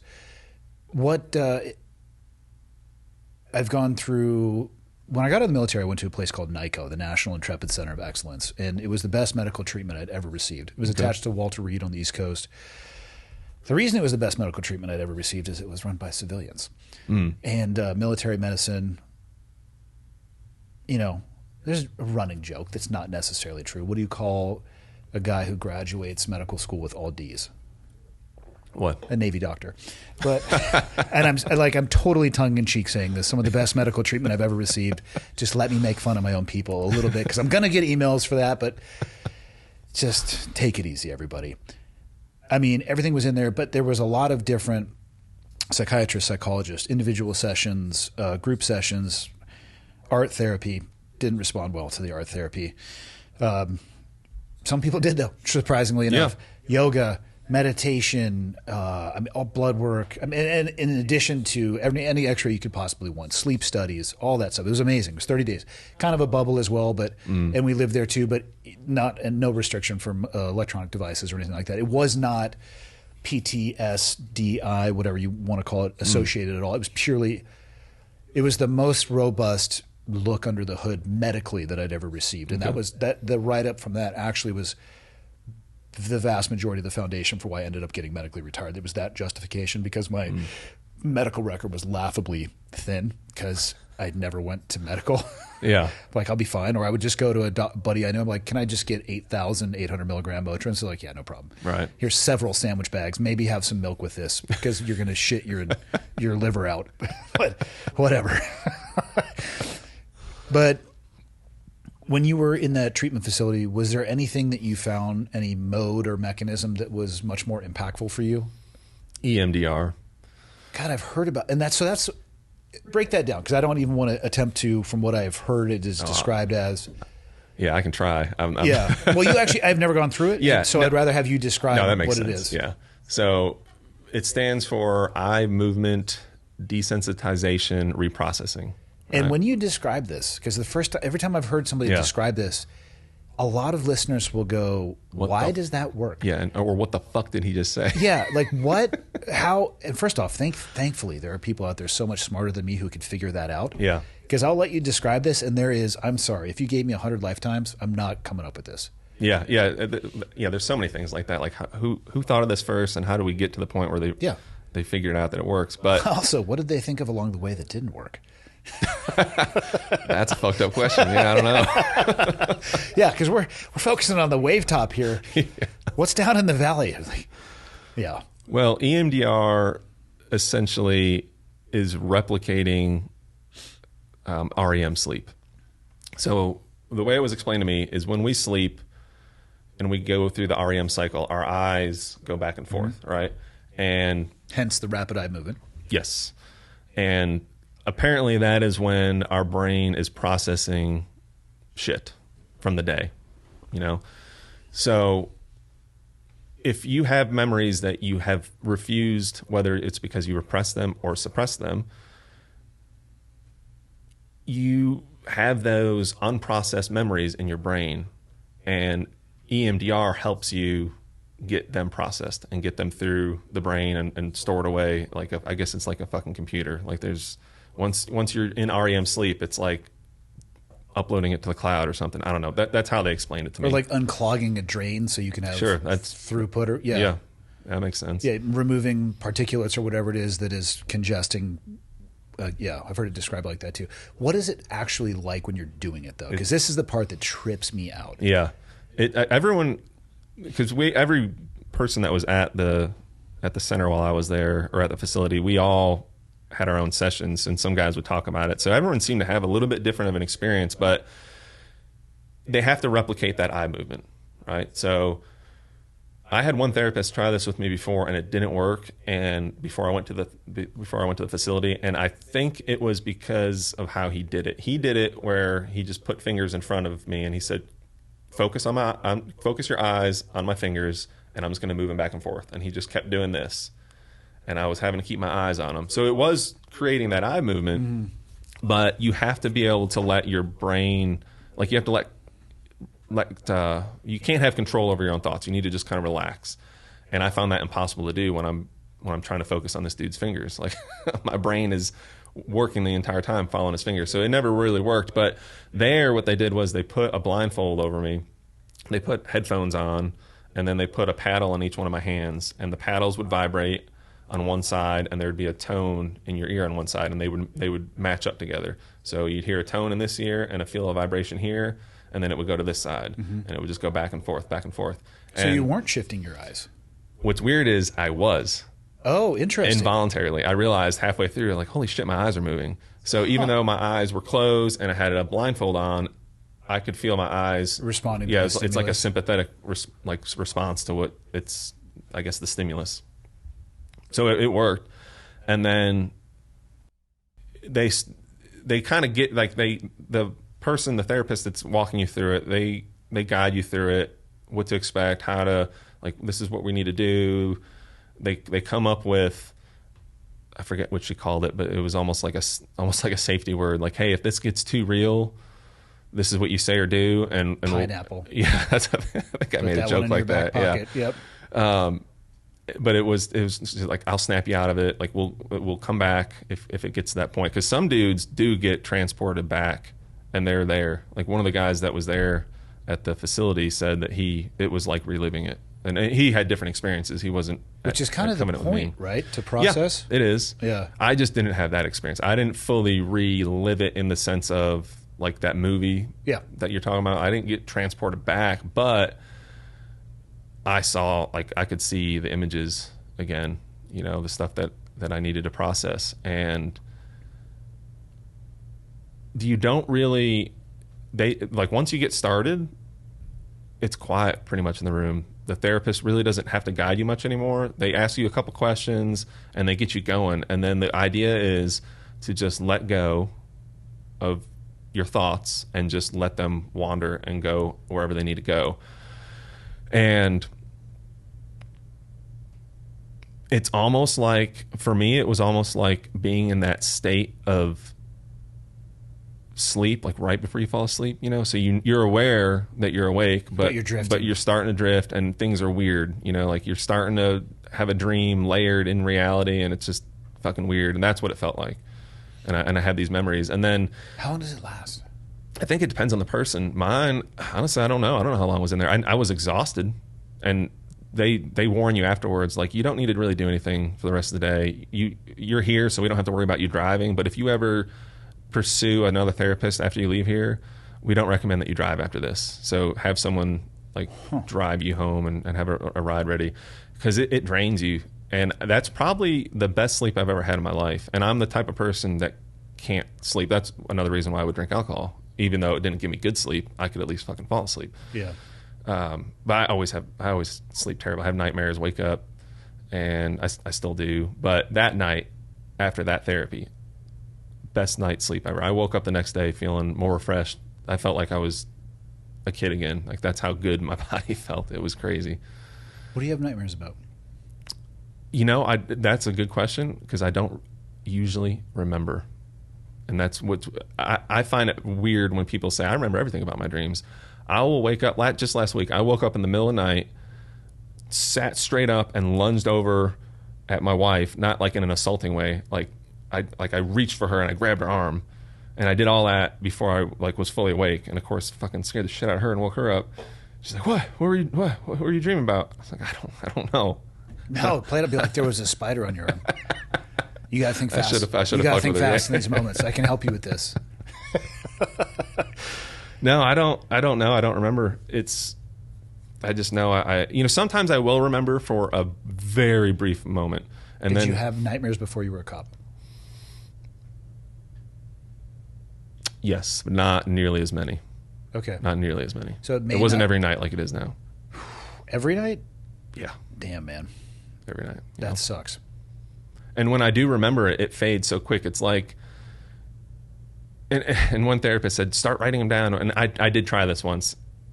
It's exhausting. And especially when all you want to do is just go back to sleep, Like, I just want to roll over, forget that happened, and fall back asleep. But I'll be sitting there trying to write as fast as I can. And it's like, if you're on a boat and you're drifting away from the shore, the details start to like drift away, and you can, now you can't see everything, and then eventually it's just completely gone. And that's what it feels like. Like I see this memory as I'm trying to jot down what the dream was about, and I'm, oh, shit, I forgot that. What was that detail? Shit, I can't remember. And then it's just gone, and it happens pretty quickly. Do you ever have nights where you don't have nightmares? I'm sure I do, but it's pretty rare. That's rough, man. And when I was drinking, I guess I don't want to say I didn't have nightmares, but I wouldn't remember having, like, I wouldn't wake up as much. So there were nights where I would get through the night if I drank without waking up from a nightmare. So I don't know if I had nightmares or not, but the sleep quality was shit. Because you're passed out. You're not asleep. Yeah, you're not actually, I don't think I was hitting REM probably, so I'm just creating more shit I'm going to have to process later. What did you talk at the Magnolia place to them about the nightmares at all? What did they have to say about it? We didn't touch too much on it. They did ask. I told them I don't know, and they just encouraged me to try to start jotting them down, and then maybe we could start like dissecting that. But we had so much other stuff to go over, we never really dived too much into it, and it wouldn't have helped anyway because I didn't write anything down. Yeah. How did you feel leaving? How'd you know when you were ready to leave? Today's episode is brought to you by Brunt. I had a good portion of my professional life where I had to wear boots, and I didn't get to choose which boots I wore. I did a little bit inside of what was going to be issued to me in the military. I'm past that phase of my life. So now there's two criteria specifically they have to meet for me. The first one is comfort. I don't care what your boot looks like, what it's designed to do, how awesome it is. If it doesn't feel good, I'm not wearing it. And the second one with that is functionality. I don't care how comfortable it is. If it doesn't do the job that it says it does, if it doesn't protect my feet, then I'm not interested. I had never worn a pair of Brunt boots before they sent me a pair. And thankfully, it met both of those criteria. Now, I don't have them in front of me to show you, which I will bring them as the temperatures continue to decrease where I live. It's just not boot weather right now, but we're getting pretty close to it. They sent me the Omin, which I chose that boot because I've seen a lot of people wear the slip-on type without laces, and I never had a pair, and now I do. And now I'm kind of looking forward to those colder months. I think they're going to become my helicopter flying shoe. Think about a product that is reverse engineered from the environment that it's going to be used in. That is what Brunt does. These are designed for the harshest environment that you might encounter in a professional job or work site and reverse engineered to deliver that product to you. Brunt was tired of the workwear brands out there cutting corners. You work too hard to be stuck in uncomfortable boots that don't hold up, so they built something better. Boots that are insanely comfortable and built for any job site. For a limited time, listeners are going to get $10 off at Brunt when you use the code ClearedHot at checkout. Just head to bruntworkwear.com, direct link in the show notes. Use the code ClearedHot, and you're going to be good to go. After you order, they'll ask where you heard about Brunt. Do me a favor and tell them it was from the show. Speaking of the show, back to it. To answer that, let me tell you how I knew when it was time to go. I know I mentioned I was drinking a lot. Mm-hmm. I was suicidal. And a lot of that goes back to the spiritual warfare stuff. But I knew I was ready to come home because I didn't have those thoughts anymore.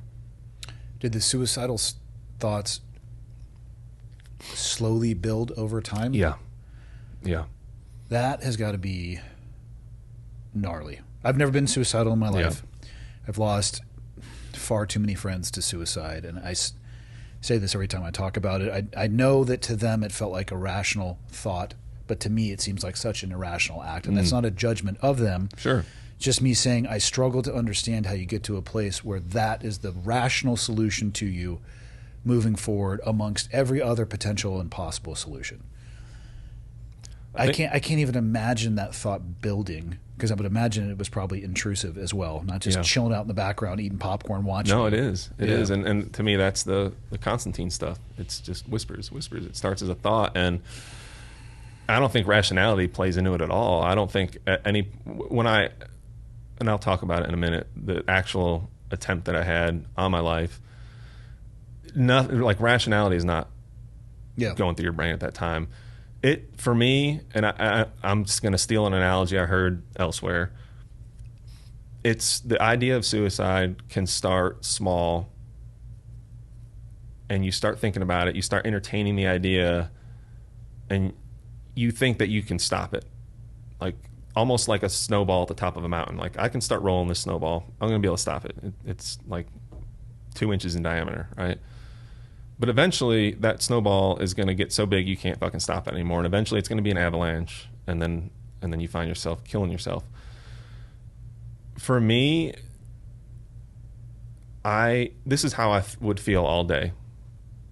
I would feel nauseous, and like I needed to cry all fucking day. And that's it. And it was horrible. And you layer that on top of the nightmares, days where I'm having flashbacks, and you just get to the point where you just want it to stop. And it's not rational. And thankfully I decided I need to go talk to somebody, and that was divine intervention too. And I can talk about that as well. But the day that I didn't consider that I'd ever actually attempted suicide until I went to therapy. And they told me that was a suicide attempt, because I didn't, like, when I hear guys tell their stories about how they almost killed themselves, like they got their gun in their mouth, their fingers on the trigger, and then someone calls them or something like that. It wasn't like that for me. I'd been thinking about suicide for a long time. It just kept growing and growing and growing. And now I find myself, I was not going to shoot myself. I did not want anyone to have to deal with that mess. I didn't want to. Anyway, I was going to kill myself in a traffic accident, and I wanted to do it in a way that would not hurt other people, which is interesting because high-speed impact to a stationary object. Yeah, no seatbelt on. Try to set it up where it was pretty much impossible for me to survive. But I did not want to hurt other people. But the moment that I tried to kill myself, I would have hurt other people. I found myself at an intersection, and I'm feeling like I've told you, like I don't want to. I can't stop this feeling of dread, of anguish, just feeling like I'm. Part of it's you feel worthless. Part of it, when Robert Stark talked about his experience, I remember him saying he felt like he was no good, and he had that dog that was with him at the tree, and he was like, go somewhere else. I can't take care of you. You'll be better off without me. All that's going on, man. All that stuff is going through your head, and I just wanted it to end. So I'm sitting there at this intersection, and I heard a fucking voice in my head say, just let go of the brake. And I did. I lifted up. Like all I needed to do was relax. And this intersection, it wouldn't have been as guaranteed as me driving 100 miles an hour into a bridge pylon, but I probably it would have been terrible, and it would have hurt other people as well. But I just felt myself like letting go, and then I snapped out of it. I was like, fuck, and I slammed on the brake right before I went into the intersection, and I would have gotten T-boned right in the driver's door. And I was just like, what the fuck was that? Like, what? Was it your voice or somebody else's? No, I guess it was my voice. I don't know. It was like an audible thought in your head, but it was when I hear myself talking to myself in my head, which I do a lot. I don't know if that makes me crazy, but it's in my voice probably, you know what I mean? Like I'm not hearing anything, but I guess the manifestation of what I hear in my head is my voice. Yeah. Do you think it was the manifestation of your voice, or do you think it was something else? I think it was. It's hard to remember because it happened so fast and I wasn't expecting it, and then I had the aftermath of it. But I think it was my own voice, but I don't know where it came from. Like, it wasn't like I was sitting there and I just had the idea. It was like I'm sitting there thinking about, I think I was heading to the gym. So I was probably thinking about, like, okay, what am I doing in the gym today? Is it chest day? Is it leg day? Like, what? And then suddenly you hear that voice, and that's that Constantine moment. Like, that was fucking spiritual warfare. Like, just here's it. Like, just do it. Just let go. All you gotta do is relax. You don't even have to do anything. You do nothing, and we'll take care of the rest for you.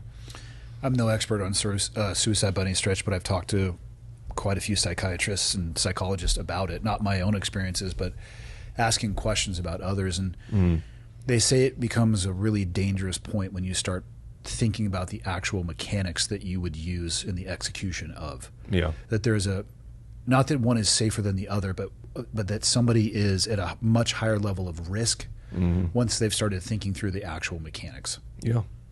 Yeah, I've heard that too. Yeah. That's true. Yeah, I've had some people in my life that have expressed that they are suicidal. It's an odd question to ask, but asking them, have you thought about how you would actually do that? Thankfully, the answer from all of them has been no, which I don't think means that they're safe. Right. But it gave me at least a little bit of hope that there was some more time for an intervention of some kind, or a realization or an action on their part that could change that trajectory. Yeah, for sure. It definitely is. I've heard the same things. Yeah. Well, damn. So that's when I needed to do something, and I was at my agency's therapist, going to a weekly meeting, and I told them about what was going on and stuff, and they mentioned Magnolia Meadows, and I was like, what is that? And they said, well, it's here in Tennessee. It's only, like an hour and a half outside Nashville. So I don't know where you live, but it's probably not a long drive for you. And one of the people that works there is a former officer here, a former sergeant. And I was like, who? And they told me the name. It's Scott Cothran. I was like, oh shit, I know Scott. I remember Scott. Like, he had left the department it's been more than a few years, but that's why I mean, like, it was like divine. Like, I never would have reached out or even researched it if they hadn't said his name. So I texted him that day, and I was like, hey man, are you working at some place for PTSD? And he called me, or he said, call me, like, right away. So I called him, talked to him. He asked me some questions. I guess that was kind of like the assessment to see, like, how bad off I was. And he said, man, we need to get you in here, like, tomorrow. Can you be down here tomorrow? And I said, nope. Sure can't. Are you fucking kidding me? I got to talk to my department, let them know where I'm going. I just clear my schedule. You're talking about me going there and staying there for a month. I got to figure out who's going to cut my grass. I got to make sure my wife's okay with it, make sure that work is okay with it. And it turned out everything was fine. Insurance covered it. I just took FMLA, so I just used my sick time to go down there. Everyone was very supportive of it. Looking back on it, someone made a comment. They're like, well, they had to be supportive of it. They don't have a choice, which maybe that's true, but either way. There's, of course, an essence of truth to that. Yeah. But either way, it felt genuine for my supervisor and everything. And so it was the encouragement I needed. I was like, all right, okay, fuck it. Let's figure this out. So I think I talked to Scott on a Friday, and I was admitted. My wife drove me down there. My wife and kids drove me down there the next Wednesday, and then I began the journey. How long ago did you leave? This was, I believe, like the second week of June or middle of June. So I was there the middle of June to the middle of July. So very recently. Oh yeah, I've only been home for a couple of weeks. How was the reintegration to your team? I haven't gone back yet. I'm still taking FMLA time right now. So I'm worried about that. And that was one of the things they talked about when I was there. They said that some of the triggers that could like, I hate using that word, but unfortunately it's accurate. Yeah.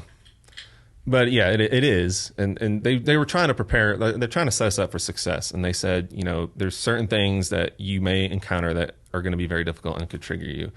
And some of them were obvious, like another call with a injured child, any kind of traumatic experience like that. But one of the things they said was dealing with coworkers after, like post-treatment, and the expectations that come with that. Because some guys had no idea that I had a problem.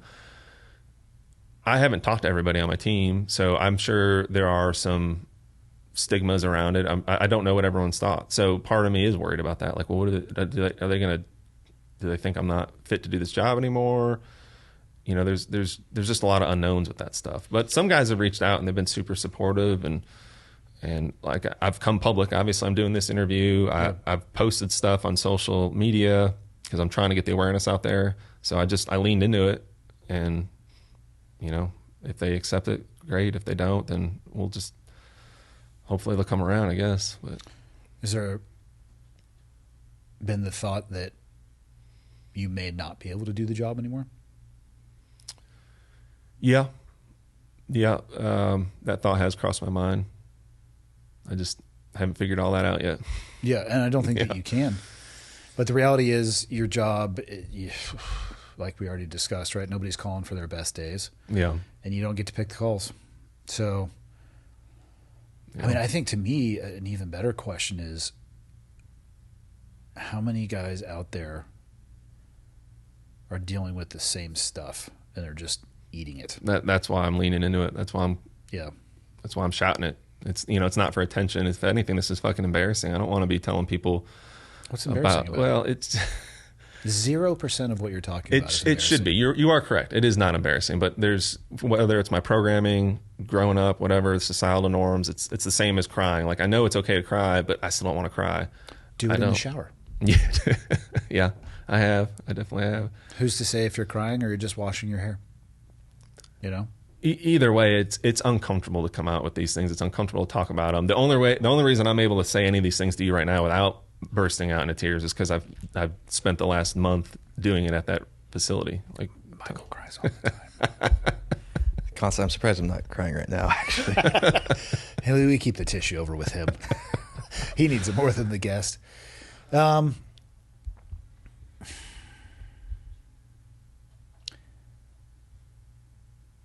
If any of those guys judge you for going to get help, fuck them. Yeah. And I mean, that's a really, really rough way to put it. But if they don't deal with their own stuff, it's coming for them one day too. There are some outliers. There are some people. Yeah, I always talk about stress and, you know, volumes of cups. Like, you have a water. What are these things? Just 12 ounces. This is probably a 16. Some people are a shot glass. Like, you know, I don't want to use any names, but like shot glass, you know, 12 ounce, 20 ounce. The same experience is going to blow over a shot glass for somebody.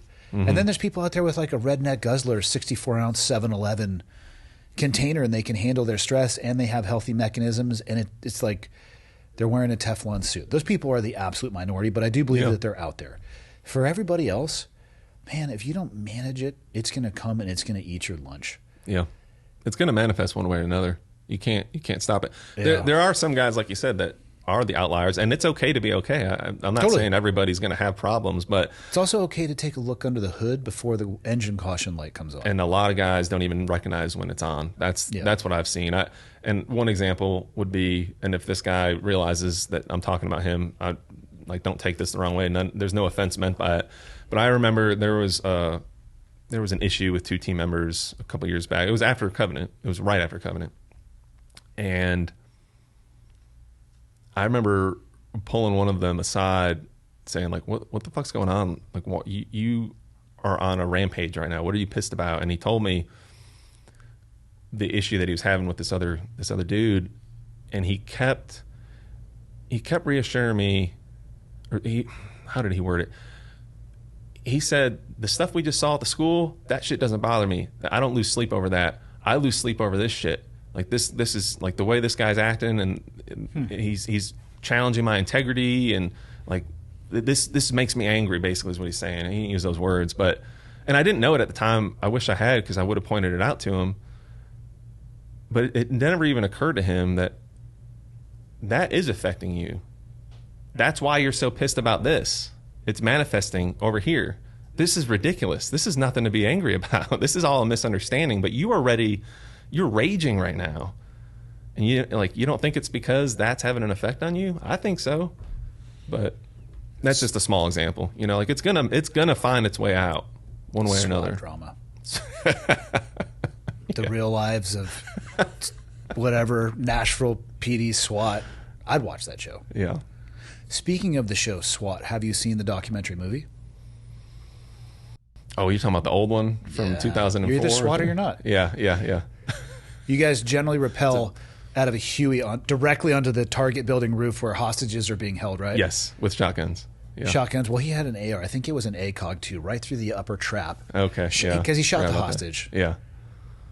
He had to make a move. No, that's a very entertaining movie, and unfortunately not accurate at all. Yeah, much. Although like the movie, I wasn't on SWAT back then. I was still in college. So. Much like the movie Navy SEALs. Yeah. I with wish. Charlie Sheen. Yeah. I wish. Yeah, that's there's two buckets of pressure or weights on, I would describe it, the scale of you reintegrating. And this is me not even remotely in your situation. Mm-hmm. But there's a pressure that you're going to put on yourself, and then there's your teammates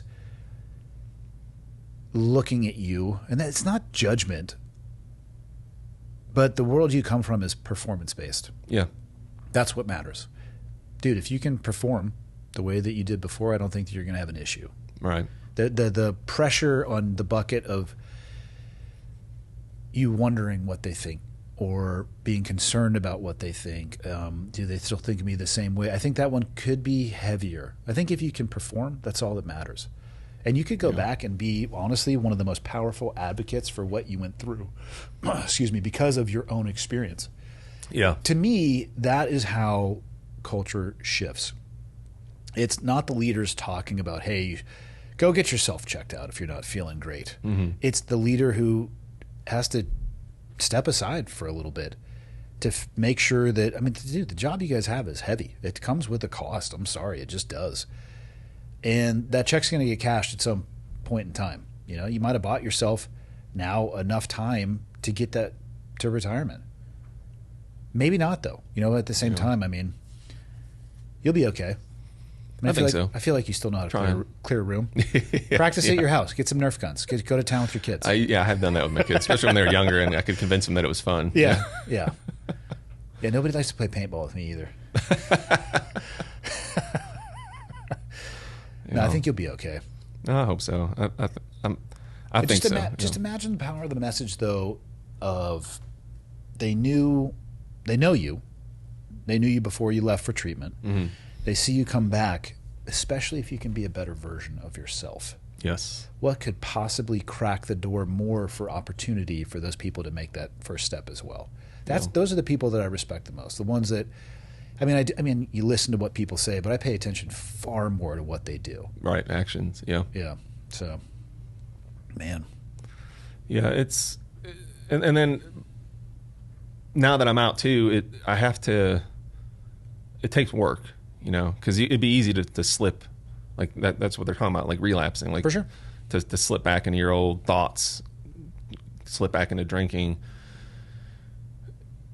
You have to find some kind of outlet. You need to be very self-aware of your own thoughts. That's a big one. And for me, it's looking at things through that spiritual warfare lens again. So when I hear intrusive thoughts or stuff like that, I have to recognize it and stop it. But finding some kind of therapy, like you talked about art therapy, stuff like that. For me... For clarity, I said that it did not land with me. Right. They had us painting masks, of which I covered mine in dicks. I wish I had thought of that. We did stuff like that when we were at the facility, and I didn't... I played along. I wasn't disrespectful by any means, but I did not get really anything out of it. I really struggled with it. I'm not very artistic with that stuff. But I'm not either. I'm not, like... creativity wise, if you ask me to design a T-shirt, it's not going to be great. Yeah. So that has been an outlet for me is designing T-shirts. Really? Yeah. Okay. So before all this happened, I started my own company, which initially was not supposed to be. My goal was to train dogs, like basically teach other departments how to integrate dogs successfully, like fully integrate them. Not like, hey, we just bring the dog up to the target and then cut them loose. Like you can do full CQB runs from breach point to index with the dog. Are your dogs detection or attack, or not attack? But for bite? SWAT, they're just apprehension dogs. Okay. Our agency has bomb dogs, narcotic dogs for the bomb squad and the interdiction units, and then the canine unit itself, they're cross-trained, so they'll do both. But we've seen the value of training the dogs to be fully off lead when the situation is appropriate for it. That's one of the big criticisms I'll hear. People be like, how do you, like, you can't do that, like, legally. Well, you can't just on every single call dog bite people, of course not. But if the situation fits the policy and it makes most sense tactically, then I'd rather, if that means we only do it once in a blue moon, I'd rather still have that capability for when we actually need it.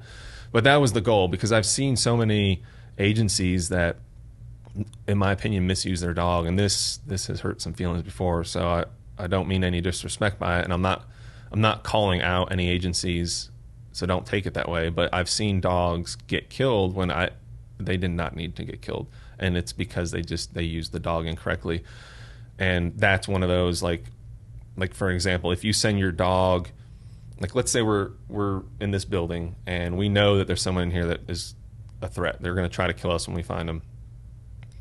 Why would I send a dog as a canary into that room by himself? He can't defend himself against lethal force, right? If that guy's got a gun, he's going to lose. Mm-hmm. So what good does that do other than communicate to us information? Like, okay, there's a guy in there. Well, now we've lost the dog. Is there another way we could figure that out? Do we have drones? We do. Nowadays, it seems like every department could get them if they wanted to have that capability. We talking like DJI stuff, essentially? I'm sorry. What DJI is just a commercial drone manufacturer. They make all the Mavic stuff and. Yes. Yeah. So I know, like when the few times I've gotten the privilege to watch the Navy train, I got to speak to their drone operators. Theirs are all like analog for obvious reasons. Ours are manufactured, but I think they're modified. The guys that run them on our team do some stuff to them. They're really smart. I don't even understand it. But where's the information getting piped down to? Is it just the controller, or is it getting broadcast? Can more people see it than just the guy flying the drone? Everybody can see it that wants to. Usually it's the team leaders and the command that are watching it, but everybody has access to it if they want to. Just pushing down like an ATAC system? Yep. Yeah, we got it. We can have a live feed on our phone. So be careful with overwhelming yourself with information. No, I know exactly what you're talking about. Like, oh, that's me on there. Who's that guy? Oh, shit. It's true. You can, it's almost like you have the BFTs on there, the Blue Force trackers, and, seeing people waving. And you're like, hey, dude, let's get our head back in the game. Yeah, you can wave at the drone on a practice run.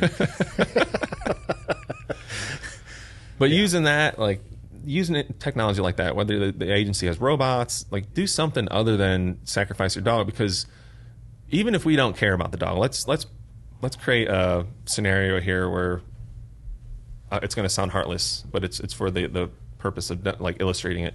If we don't give a shit about the dog, it still doesn't make any sense to me, because if now we know somebody's in there, if I'm going to go in there, I would rather go in there with the dog than to go in there without the dog. If there's a dude and he's waiting on that threshold and he's just holding his rifle on it, I want to fuck with his OODA loop as much as possible. Oh, yeah. If we've got flashbangs, do everything we can to disorient him. But when we're actually going through that door, I would like his OODA loop to go down to see a dog. Oh, shit, there's a dog. Then the first couple guys coming in, and before he knows it, there's a dog and 4 dudes, and his OODA loop has to process all that and make a decision. And then that dog can get there quicker than we can, right? So let's say if he's a lethal threat, then we're probably going to address him, or we are going to address him immediately. But just those couple seconds can make a huge difference. Him going down to the dog, making that decision, who's he going to shoot? It just makes sense to me to not send the dog to his death. Now, especially when you can tear gas him. Yeah. There's so many tools that people don't think about. they could use instead of just sacrificing the dog. But let's be real, most agencies aren't the military. They're not special ops. They don't have a endless funnel of dogs coming down the pipe, right? So if we lose a dog, it's going to take us at least 6 months to replace that dog, sometimes a year. When my third dog retired, it took me a year to get operational with another dog again, because we went and got one dog, we made it quite a way through training, and then we had to wash them out, and then we had to start all over again. So it's about 6 months of training. So, and then there's the money aspect of it too. And that's the part that I meant when I said this isn't meant to sound heartless, but I think you need to consider all that stuff. Like the heartache of losing the dog, that's tragic. Most people care more about the dogs in the, optically in society. They cry more when a police dog gets killed than they do when an officer gets killed. So everyone cares about the dog. No one wants that dog to die. So why would we do it? It doesn't make any sense. So that was the goal of the company when I started it. It was to try to educate guys on like, hey, maybe there's another way to do this. It doesn't mean you have to do it every time.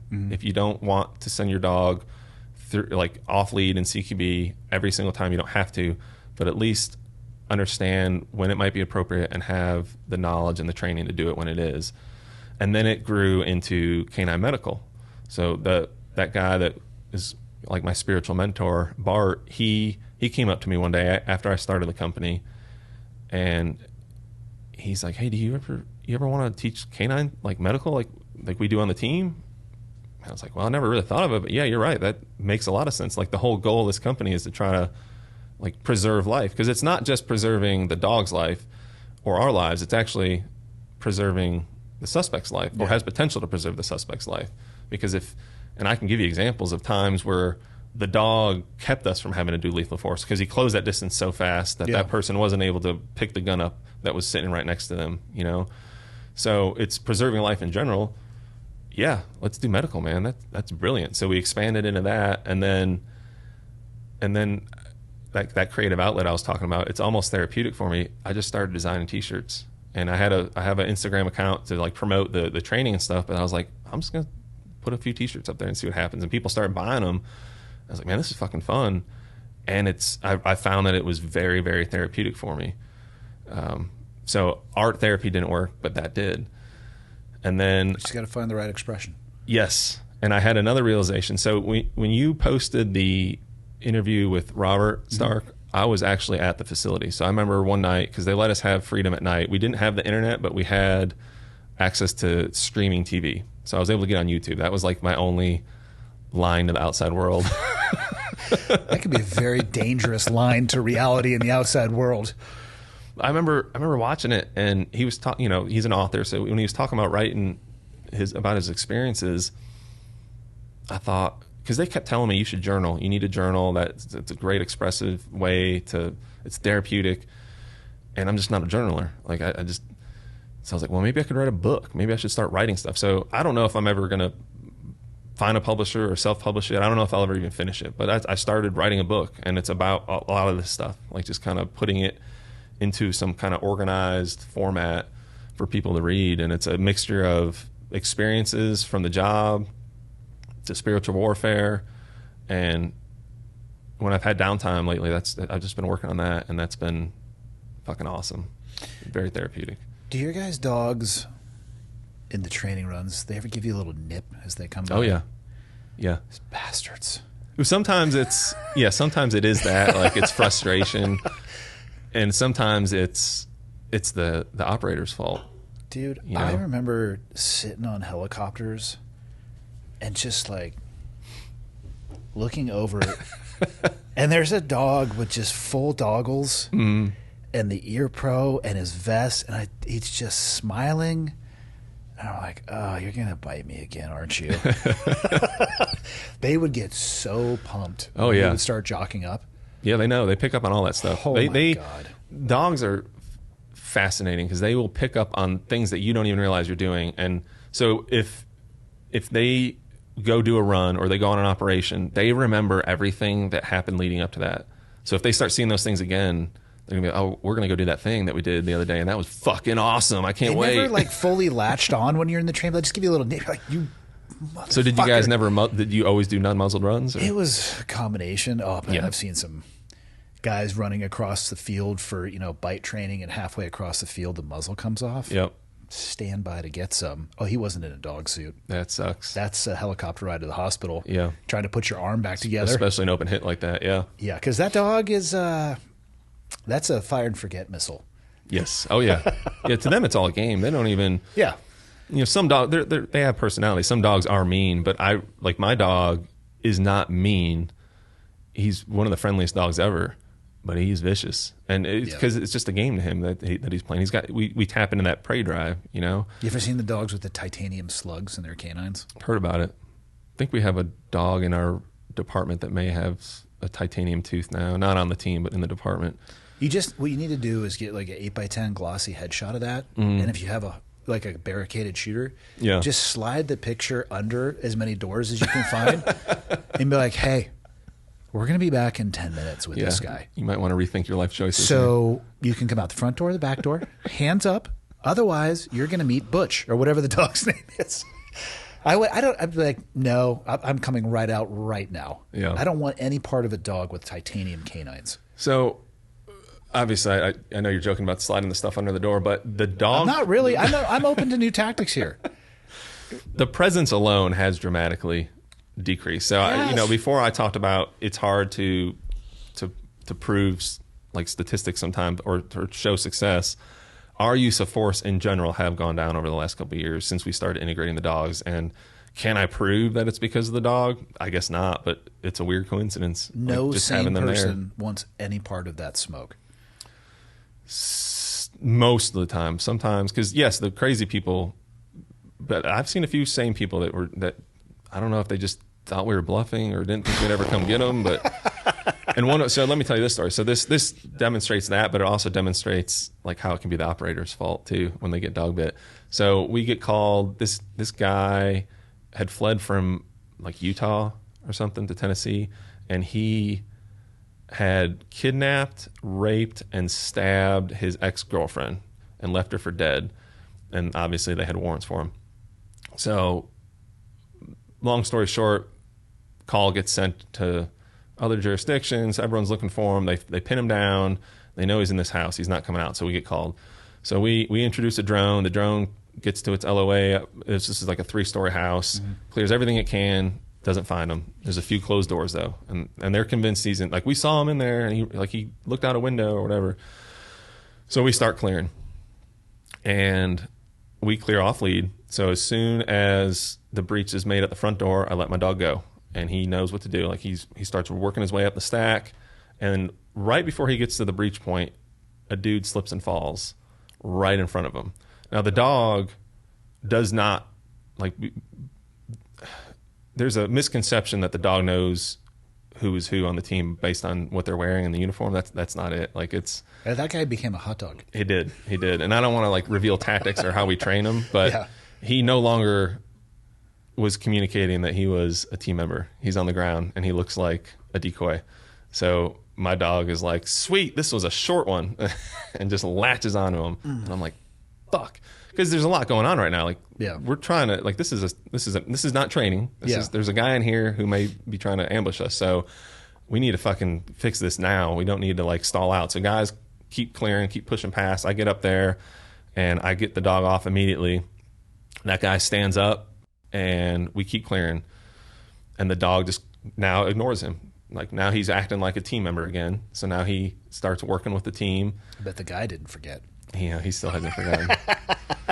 No, he has some gnarly scars to prove it. He might not get a Christmas card that year. He understood. He was like, "Man, I'm sorry. It wasn't his fault. It wasn't his fault. It was mine." Because he's limping his way up to... He was a trooper. Yeah. He ended up actually, that officer ended up being in the room that they found the suspect in. And when my dog made the apprehension, he was in that room. So it just shows like the dog... Yeah. Like it just shows that like their capability and what they're doing. I don't know why it lit up. You're good. So yeah, you were telling a story about how the outcome, crazy people doing crazy stuff. So yeah, that guy just to me he was not crazy. That was just a dude that didn't, I guess, call their bluff or just didn't care. He was like, "Fuck it, I'm not." And the dog found him though. So he was hiding in, like, of course it's the last room but it literally was, I think this was the last room in the house to check, and he was behind like some ductwork from the AC unit, and one of the guys sees him like as they pop the door, and he starts giving them commands, and he's refusing to come out. So they start calling for my dog, and this shows like the benefit of having a dog that's off lead, that's fully integrated, because I am now free to operate, right? So I think there was 3 rooms on this 3rd story of the house. I'm in the far right room. They're in the far left room calling for the dog. The dog's in the 2nd room searching. So another team member just grabs my dog, just picks him up by the suitcase handle, and runs him over to the right room and throws him through the door. And then they direct the dog into the closet, and then they're able to get that guy out of there safely without exposing themselves unnecessarily. And then as soon as he was dog bit, he started complying and started crawling out with the dog. So, you know, that guy wasn't crazy. There are times where they are crazy, and you'll enjoy this one. There was a guy, this is mental health, like a mental health call, where he said he was going to go into a Goodwill and shoot everybody.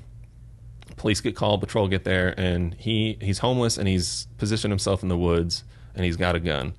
So we eventually get called because they need to do a mental health evaluation at a minimum on this guy, right? Like papers have been signed by the state. Like he has got to go get evaluated. So we have a legal like standing to be there, aside from the liability of, well, if we just fucking leave, what happens when he goes into the Goodwill and shoots everybody? Yeah, totally.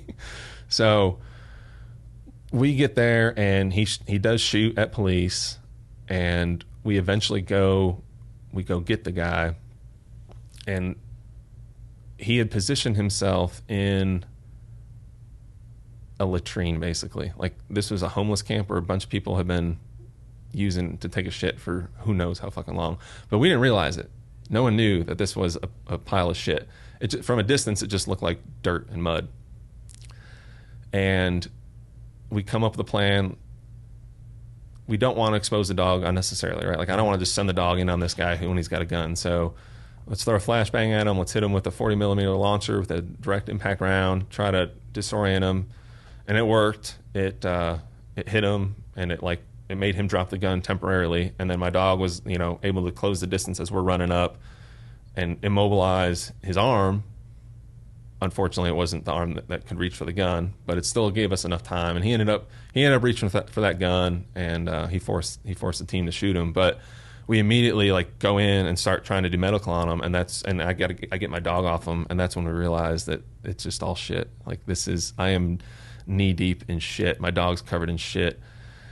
So I get my dog and I walk out, and I'm not laughing at the gravity of the situation, but just think about this for a second. Like, what would you do? What do you do as me now? I'm covered in shit. My dog's covered in shit. What do you put him in your car so you can go get cleaned up so he can get shit all over your car? Well, first you have to strip naked and burn everything you're wearing. It's pretty much what I had to do. Yeah. I had to have the fire department hose me down, but I still had to hold my dog. I would take him to a car wash. Yeah. I would walk him to the nearest car wash. It was... Suds him up with one of those little brushes. It was horrible. It was a fucking nightmare. The fire department tried to hose the dog down as best they could, but yeah, a lot of things got thrown away. God. Yeah. I mean, there's plenty of situations. Absent that dog, your only option there would probably be lethal, especially if he had already shown the willingness to shoot at you guys. I mean, I'm sorry. There's limited responses to that.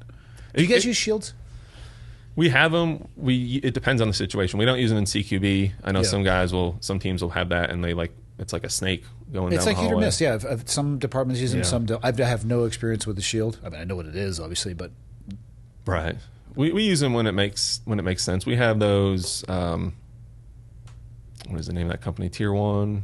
Oh, I don't know. I know I can't. I'm drawing a blank right now. But we have one of those shields that you can put 2 together on a dolly, so you can move it around and position it wherever you need to. Cool. So that day they had one of those in the woods, so the negotiators could be behind that and try to talk to this guy. Are those things rated for rifles? Yeah. Good. Yep. When has your relationship with faith shifted back? It absolutely has. When I was at the rehab is when it started to finally come back, and it happened almost immediately. It was like finally my heart opened up to it. Like that hardness, whatever you want to call it, was finally dissipating. and I let God in, and I can literally feel it. Like it's a strange sensation when you feel it. It's like this warm pins and needle feeling. Whenever I feel God's presence, like that's what it feels like to me. Like I just feel it completely go over my body, and I felt it today right before I came over here, because I was like, I don't know what we're going to talk about. I don't know if I'm going to find the words to say, but like just help me get through this and say whatever it is that you think I need to say. And I just like immediately felt it, and I was like, okay, I'm doing the right thing by doing this, because I know that there could be backlash from this interview, or people may not like some of the things I'm saying, but it just kind of gave me that encouragement. Like, yeah, you're good. What would you estimate the backlash would be, talking about the very heavy and real consequences of the occupation? I mean, I don't... To a certain extent. My agency does not like us to... Like, I can't say the name of my agency for obvious reasons. And I get that. Like, they don't want to... Because they don't know what I'm going to say, you know. So the general rule is you can't say where you work, because they don't want you to say something crazy or something that would represent the department in a negative way. So I understand that. But, you know, I don't know if they're going to be upset that I came on here and talked about any of the like Covenant, or talking about the police calls that I've been on. But I mean, you don't need to sit down with you to talk about Covenant. Michael was able to find the video in like 30 seconds. Right. I mean, it's silly when you think about it, but yeah. If you could change policing, if they, you know, made you king for a day and you could change policing, even larger than your own department, but like nationwide, what would you change about the occupation? It'd be hard to just pick one thing, but I guess You don't have to limit it to one thing. Definitely that culture of macho, you know, I can't seek help. That's probably the number one thing, the first thing I would change, because, you know, lots of guys, they talk about optimizing themselves, be the best version of yourself that you can be. It's very hypocritical if you're not willing. Cops talk like that? Do I need to bring up the thick blue line again? Not all cops. The culture that I'm around, the guys I work with, especially. Let me ask you this. Yeah. Let's get you in trouble. All right. As a law enforcement officer, how can you not grab, what's the correct word? Suboptimal BMI law enforcement officers. I'm going to remember that. And shake them and say, do you not understand your job? Do you not understand that when people call 911, they need the best version of whatever it is you have, and you can't see your dick when you're naked? Yeah. Well, to be fair, and I agree. Like, obviously, we're not being fair. Let's get you in trouble. I take that stuff serious. I take health serious. I try to stay physically fit enough to do my job as well. But your job requires you to touch other human beings in moments where they might be in a mental health crisis, might be stopping a crime, might be saving a life, might be saving your own life. Saving your own life. It requires the number. Michael, Google suspect running from fat cop. Let's just see how long it takes for us to find an example of this. You know it's but here's the thing. Like, trust me, I'll make fun of my own community just as much. Yeah.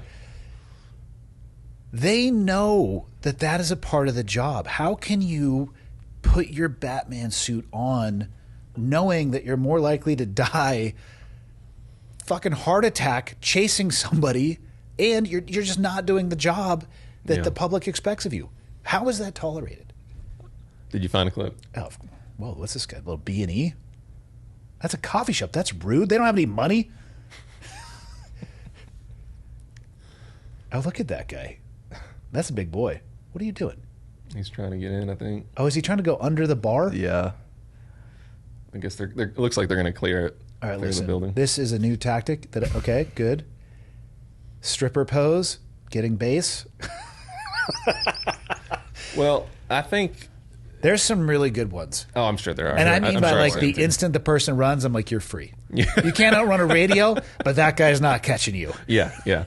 You're free for the next few moments for My sure. favorite is the what should we call it? The mamoose, or the large land animal, where the suspect takes off, and then you see some dude who clearly takes their job seriously, coming from out of frame, just like Tom Cruising it, and then just scoop and Terry Tatum into the ground. Yeah. And then after that, after you cuff the dude, you should look over to your buddy who does the same job and be like, "What the fuck, man?" That's what I was gonna say.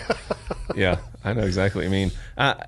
I think and then this isn't going to be for every fat officer out there, but I think about some of the stuff we've talked about. So usually the overweight officers are usually older, right? They've been on for a few minutes, maybe not. I don't know. I got a few data points. Maybe I'm not helping my own argument here, but I think there are some, and probably more than not, that are suffering from some of the stuff we've been talking about. 100%. And for them, food, and that's one thing I learned while I was there, because it's not for me, it's not one of my addictions, but I learned that food is a very difficult coping mechanism to kick, because everyone has to eat. So it's like, if you become addicted to food, and it's easy for us to say, oh, just fucking work out, man, or just eat healthy shit, eat organic, but it's not that easy for those people. Just like I can't relate to that, just like some people can't relate to what I talked about with wanting to kill myself. Like, if you're not there, you're not there, thankfully. But if you're not experiencing that food addiction, or that, and that's your coping mechanism for all this shit that you're repressing and suppressing up here, it can lead to that stuff. You know? I don't have an issue with it. My worry with that, though, is I have to believe that somebody who has let it go to that point, they know they're not as capable at the job as they should. That's what I'm saying. So they're fighting an internal and an external battle. Imagine what that must feel like. It's got to suck. Yeah. And they have some form of depression over it. I pretty much guarantee it. But then on top of that, though, the department is absorbing, I would imagine, some liability.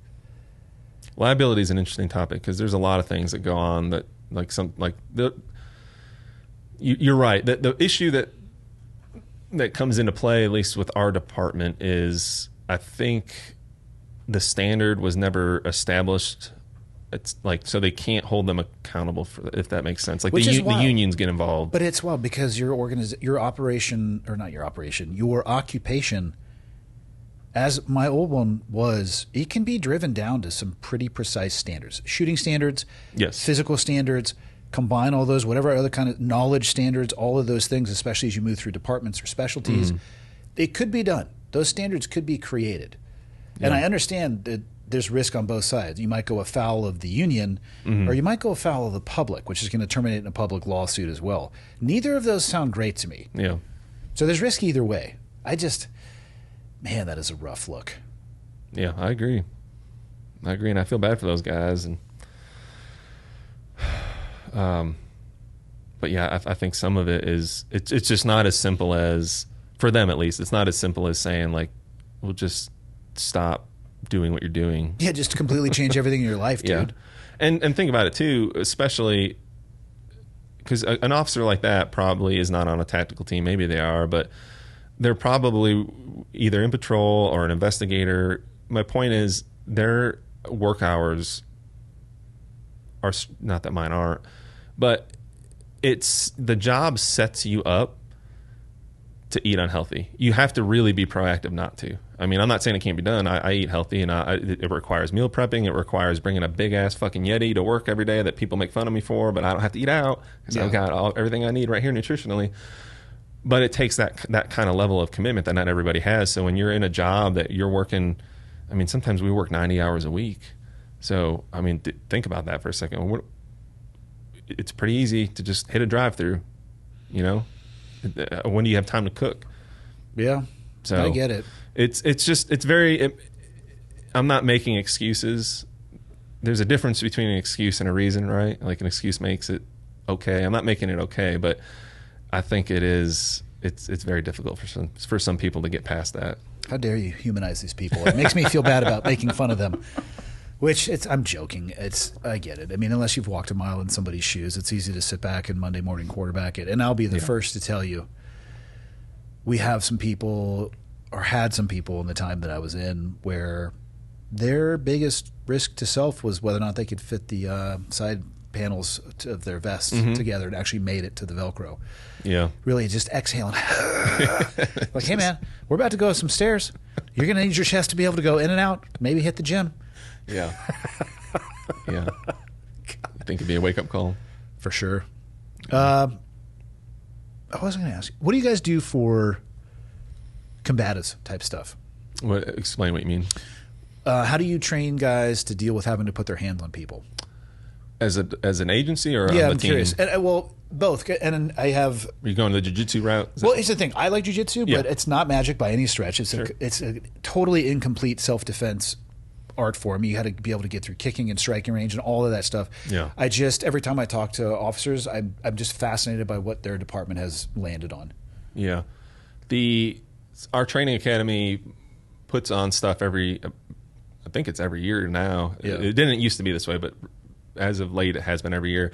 When we go back to the academy for our in-service training, there's blocks of instruction on grappling, and Yeah. I don't know if I'm not a jiu-jitsu guy, so I don't know if any of these techniques are considered jiu-jitsu, but they basically have gone to different schools like that. The confrontation management team is what they're called at the academy staff. Those guys and girls, like, they'll go out to different schools, learn stuff, and bring it back and add They'll it look to for the best curriculum. practices, Yeah, yeah. or what they consider the best practices that fit our policy, I guess. So every officer gets that kind of training, and then for our team, it's pretty similar. Like, we got cadre that are responsible for defensive tactics, is what we call it. Yep. And they go to different schools and stuff, and then they'll teach stuff that they think is most practical to a dude wearing a full kit and a rifle and a helmet with night vision on, sure. like, because certain things won't work when you're wearing all that stuff. So, and then they'll try to create scenarios that are very likely for us. Like, what happens if you come into a room and there's a dude who's non-compliant, but he's not a lethal threat, and you got your rifle on, but you still got to get to your point of domination, and he's in your way. Like techniques on what you would do there, like to get him out of the way. So, I think as a whole, our department could use more, but that's not from a lack of effort. It's just the nature of the beast. Yeah. You got a few thousand officers that need training, and you only have a limited amount of time, and they need more than just, like, there's so much shit that they got to get For sure. every time they come into the academy for in-service, or whether it's in the training academy itself. There's just not enough time. So the sad truth of it, with all of it, whether it's firearms, marksmanship, whether it's medical training, fitness, or defensive tactics, they can only show you what to practice, and then you need to do the practice on your own. You got to do some training on your own, and we just know that some people just aren't going to do that, or not. Maybe they don't have time. I don't know. Well, I always ask police officers, because your job is one of the few where touching people is just almost mandatory. Yeah. Most occupations, you're not required to put your hands on somebody else. It's frowned upon. Especially somebody who's like, I don't like you touching me, and I don't actually want to do what you're saying. Yeah. So, yeah, it's you can introduce people to concepts, but like you said, it's whether it's shooting. I mean, God, some of the stats of these rural departments of 50 rounds a year to practice and no additional time. I'm like, man, they are stacking the deck against you. And I hope that people can put in as much time as they can, because, that's going to be what ends up saving your life in the moment. Yeah. No, you're right. 100%. Yeah. Oh. What's your wife think about your job? It has put a lot of stress on her over the years, for sure. I met her before I became a cop, and I told her that was my dream. I finished grad school. I went to undergrad and grad school in Massachusetts, and then I only applied to one department, and it was in Tennessee, and I had not heard back from them yet. So There's no stress there at all. no, I need to do something. So what my choice was, or what I decided to do, I rented a van, I packed up my apartment, and I just drove to Tennessee without a job, not hearing from them yet. And I made the 17-hour drive, crashed, got up, and then just went straight to the mall and started applying to jobs. And then that's actually how I met my wife. She worked at one of the stores. They hired me, and I told her that I wanted to be a cop. She knew I was passionate. The reason I wanted to be a cop was because of the Columbine. I was in high school when Columbine happened, so it had a pretty big impact on me. Yeah. And in therapy, I realized, it's interesting, at therapy, you realize how many things are connected. So when you pull on it's like a spider web. If you pull on one end of the spider web, the whole web shakes and everything kind of comes loose. But she knew I was passionate. Like, that had a big impact on my life, seeing kids that were my age being pulled out by police officers. I just remember it being on the news, kids covered in blood. And And I don't know if I knew it then when I was a kid, but that is the moment I decided I wanted to be a cop. So she's known from the beginning when she met me. She's been very supportive, and I think she would tell you that she's probably lost a few years of her life just dealing with the stress of being my wife. Yeah. Especially in 2020. That was a shit show. Do you guys have a social circle outside of the people you work with? Like me and my wife? Yeah, or even just yourself. One of the most dangerous trappings that I've seen is that the social circle, and this happens, I've seen this specifically with tactical units. They only hang out with the people that they work with. So at work, you talk about work stuff, but then you leave work to hang out with the people that you worked with, and guess what you talk about? Yeah. Work stuff. So it's this inescapable vortex. One of the healthiest things I have seen from people in those communities is to intentionally, not to shun the people that they work with, but intentionally focus on creating a social circle away from that environment and people. Yeah. And they don't realize they're doing it. It's just the people you know, right? No, It's the you're people hitting on that the I head. work with. Yeah. Yeah. You can't, it ends, and we work, like I said, sometimes it's up to 90 hours a week, but even if it's not, even if it was 40 hours a week, and then all you're doing is talking about work when Yeah, you're you're not just at hanging work, with your boys. it's just, yeah. You can't escape it. It's one of the healthiest ways, I think, to start detaching your identity from your occupation. And you need to do that. People need to do you that. You have to do it. And, you know, with that other social circle, play games with yourself. How long can I go without saying a damn thing about anything I do for a living? How long could it be knowing somebody, meeting somebody, introducing to somebody until they accidentally find out what I do for a living? Just I like make that. it That's not a good. part of your personality whatsoever. It's super healthy. Yeah. Because the job, man, it requires so much of you guys. It will eat you, and that's the thing. And this is a tough one too. And I had to go through this.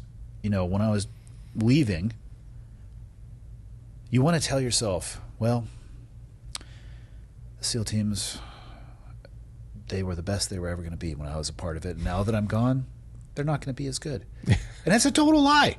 They are. They're fine. We're all replaceable. Every single one of us is replaceable, and it's sometime you have to pass the baton on, and that is such a hard thing to realize. But we're all not as unique as we'd like to think that we are, and every one of us is replaceable. Yeah. But if you don't focus on those things, the jobs will eat you, man. They're a bear trap that won't let go.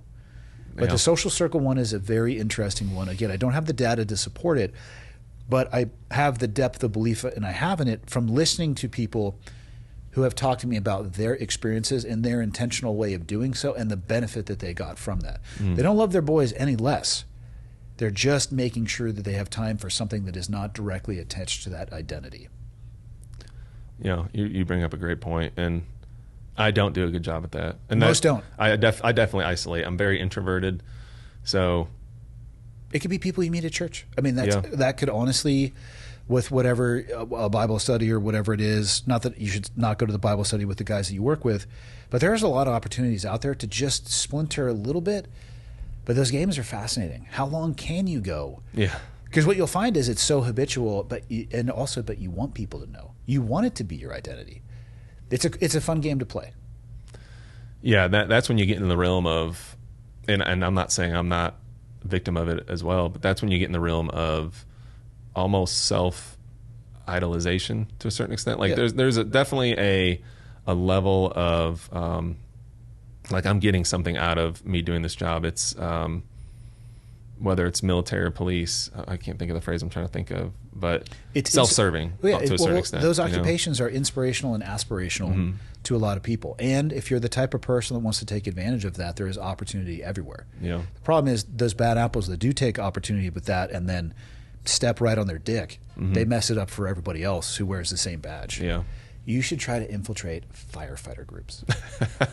I'm just spitballing here. We have a pretty good relationship with some of the firemen. They come on a lot of our, like the medical portion of the fire department. They come on a lot of our operations as medical support. So, but yeah, I know you're making a joke. I'm just spitballing.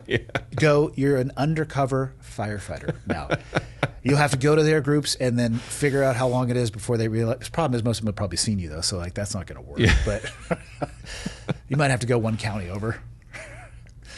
Well, you remind me, like, this is another great example of spiritual warfare for me that you reminded me of, like, that being part of your identity.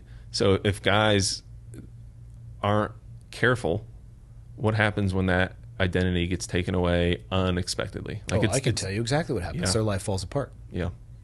And I've seen it happen. Luckily the guy was able to come back, but he went through hell, man. And he had an injury, and it took him a long time to get through that injury. And it got to a crossroad point where he thought that he was going to have to leave. And he never said anything about depression. He never said anything about any of that, but you could just see it, like Yep. I could see the war going on inside him, like I'm about to lose this, and this is everything. And he was a former Marine, force recon guy. So this is like, he's been doing this stuff his whole life, and to just have that moment. And I'm not saying he doesn't have social, I don't know anything about his personal life. So he may have done everything right, but the point I'm illustrating is you could see how quickly that could be used to just destroy somebody. Yeah. I mean, not that I think that people should be focused elsewhere from their job, but as people in any career, as you get to the tail end, especially a tactical career, because I'm sorry, at 48, guess what? The 28-year-old's going to pack your lunch and eat it for you. Yeah. At some point in time, Yeah. that's just the way it works. You'll get by on that one with wisdom and experience, right? You'll be able to out-tactic that person to a degree, but then they're going to learn quickly, and you're like, I hate you in this job, and I hope you get hit while crossing traffic having a latte. But I don't know why I use that exact example, but those are the thoughts I've had about younger people who are better than me, which I don't know what it says about me. Start looking at what the next is. Yeah. You got time. And I'm not saying, again, don't start, well, I guess you could start 3-side the t-shirt thing, right? Yeah. Dude, who knows where that could go? But if you find it to be cathartic for you and you like doing it and there's some economics there, dude, carve out 2 hours a week, for a couple of years before because everybody knows at some point in time the guillotine is coming. Oh, yeah. Like, you get to keep your badge. Actually, do you get to keep your badge when you retire? Do they give you like a retired badge? You think I would know? They do give you a retired badge. I don't think you keep the actual badge. I could be wrong, but metaphorically, you get to keep your badge and gun. You can buy your gun. Yeah. I think you just get a retired badge because I think they're afraid that what they don't want is impersonation. They don't Which want I get. Yeah. You'll be good. You got HR 218. You can carry it in all 50 states. It's amazing. Yeah. I love that law, by the way. States that have really restrictive CCWs. Go to hell with you people. People can look up HR 218. It's a federal law that trumps state law. But you'll get to keep your metaphorical badge and gun. Yeah. I mean, but even think of it as 2 hours a week, so it'd be 104 hours a year. But over 4 or 5 years, dude, that's a lot of work that you have put into something that could be next. It's coming for everybody. Yeah. When I got hurt, it was the first time that I had lifted my head and started thinking about, what am I going to do if I can't go back to doing this? And it sucked. That thought exercise sucked in the moment. But I was able to continuously think about, okay, what am I going to do when it's not this? And it opened up wide. It was a hallway with a bunch of doors that I was able to look in. Yeah. But I had to lift my head up. I think I was always standing at the threshold of that hallway. I just didn't even realize it. And I'm glad I did years before I had before being medically retired, as opposed to months or days. Yeah, when the clock's ticking. Or after you go and pick up your retired badge and write the check for your gun, and then you go, okay, what's next? Yeah, what do I do now? Yeah. That's rough. That's a lot of mental stress that you're putting it on yourself, and there are ways to reduce that and aggregate it over time, in my opinion, at least. Yeah. So no, you're spot on, man. You're hitting the nail on the head for sure. What else? Do we not cover anything? Because we've been at it for 2.5 hours. No, I think we talked about everything I want to talk about. Is there anything else? I like the shit stories. Those are good. Yeah, I've got tons of stories. I know, but I don't want to get you in trouble with your department. They're like, yeah, some of those are Googleable, and they'll be pissed that people could reverse engineer. Yeah, everything we've talked about. There's body camera footage of all of it. Oh, that's something. So, I don't remember if you talked about this on another podcast or not, but like time slowing down during a critical incident. Yeah. So that poop incident, my body camera footage is on YouTube for that one. Yeah. No, I mean, it's just a short clip. I don't think you can tell it's poop, but now when you watch it, if you look it up, you'll know that's fucking poop. When I released my dog in that video and I start running towards the threat, when I got interviewed afterwards, and my memory of that time elapse was at least 30 seconds of dog release to me making contact with the suspect. Was it like 5? 4 fucking seconds. But what's crazy is it didn't feel distorted to me. Like my perception of time, it was elapsing at the normal rate. It didn't, like, some people say things like slow down or they speed up. It felt totally normal to me. So I told people, it took like 20 seconds to run through the woods, 30 seconds to get there. And I watched it and I was like, holy shit, it's only 4 seconds. And that made me start thinking, I thought about that when I was at the rehab. It made me start thinking, like, what kind of stress does that put on our brain? Because I'm probably ramping that up all the time. Like, that's not the only time I've done that. Oh, for sure. It's just the first time I've had video evidence of it to show me. But we probably, like, our brains are processing, like, that shit that fast all the time. So I wonder, like, is that putting stress on our brain combined with everything else? Without a doubt. And then it also, to me, illustrated that, like, memory is not reliable at all, because I would have sworn, I would have gotten on, like, not that detail fucking matters, but if I would have stood in a courtroom and swore under oath, it took 30 seconds to run there. And it's like, nope, it took 4. You're lying. Yeah, and you weren't even meaning to. No. So maybe that's a weird example, but it just shows that memories themselves are not always reliable, and that's, I think there's goods and bads about having body cameras, but that's kind of that's one of the pluses. Yeah. You know, I love that people thought that body cameras were going to just incriminate all these horrible officers. Yeah. And most of the time, what it shows is people being complete asshats. Yeah. It's one of the best protective tools for law enforcement that there is. It has, and that stuff can be used in prosecution as well. And that's it's funny when body cameras first, at least in our area, once they first hit, and the department started doing that, like, hey, we have evidence of your client committing that crime. The immediately the defense attorneys wanted, like, whoa. We didn't want body cameras for that. We can't use that, you know. So they didn't think it through. Yeah. When they pushed for it, but no, that knife cuts both ways. Yes. Yeah. What's the website for your business so we can point people towards it? Righteous Tactics, righteoustactics.com. And then I've started a YouTube channel. I don't know, like, it's nothing like this. Like, this is very professional. It's just me sitting in my fucking office just talking about mental health. But this is started exactly the same way. Yeah. I had no video. I had an audio setup that was bought by 511 Tactical, one of the brands I was working with at the time. And eventually people said you should do video. So I'd had a single camera that I probably had out of focus. Yeah. And off kilter at like a 3-degree list that was just enough to drive people absolutely insane. And then it grew to some like Sony handy cams, and then I was doing all the editing of the episodes and doing the camera angle switches, and then I'm doing it all right now. Yeah, met Michael through jiu-jitsu. It was actually Leah that kind of made the connection, right? Yes. Yeah, so my wife made the connection. How many years have we been working together? 3 or 4? No, like 5, I think. What? Mm-hmm. So I met you when you were 18? This is like when my wife asked me, like, how many years have we been together? Like, she tests me. I'm like, fuck, I don't know. You better know that one. Write that one I down. do know. Yeah. I totally know.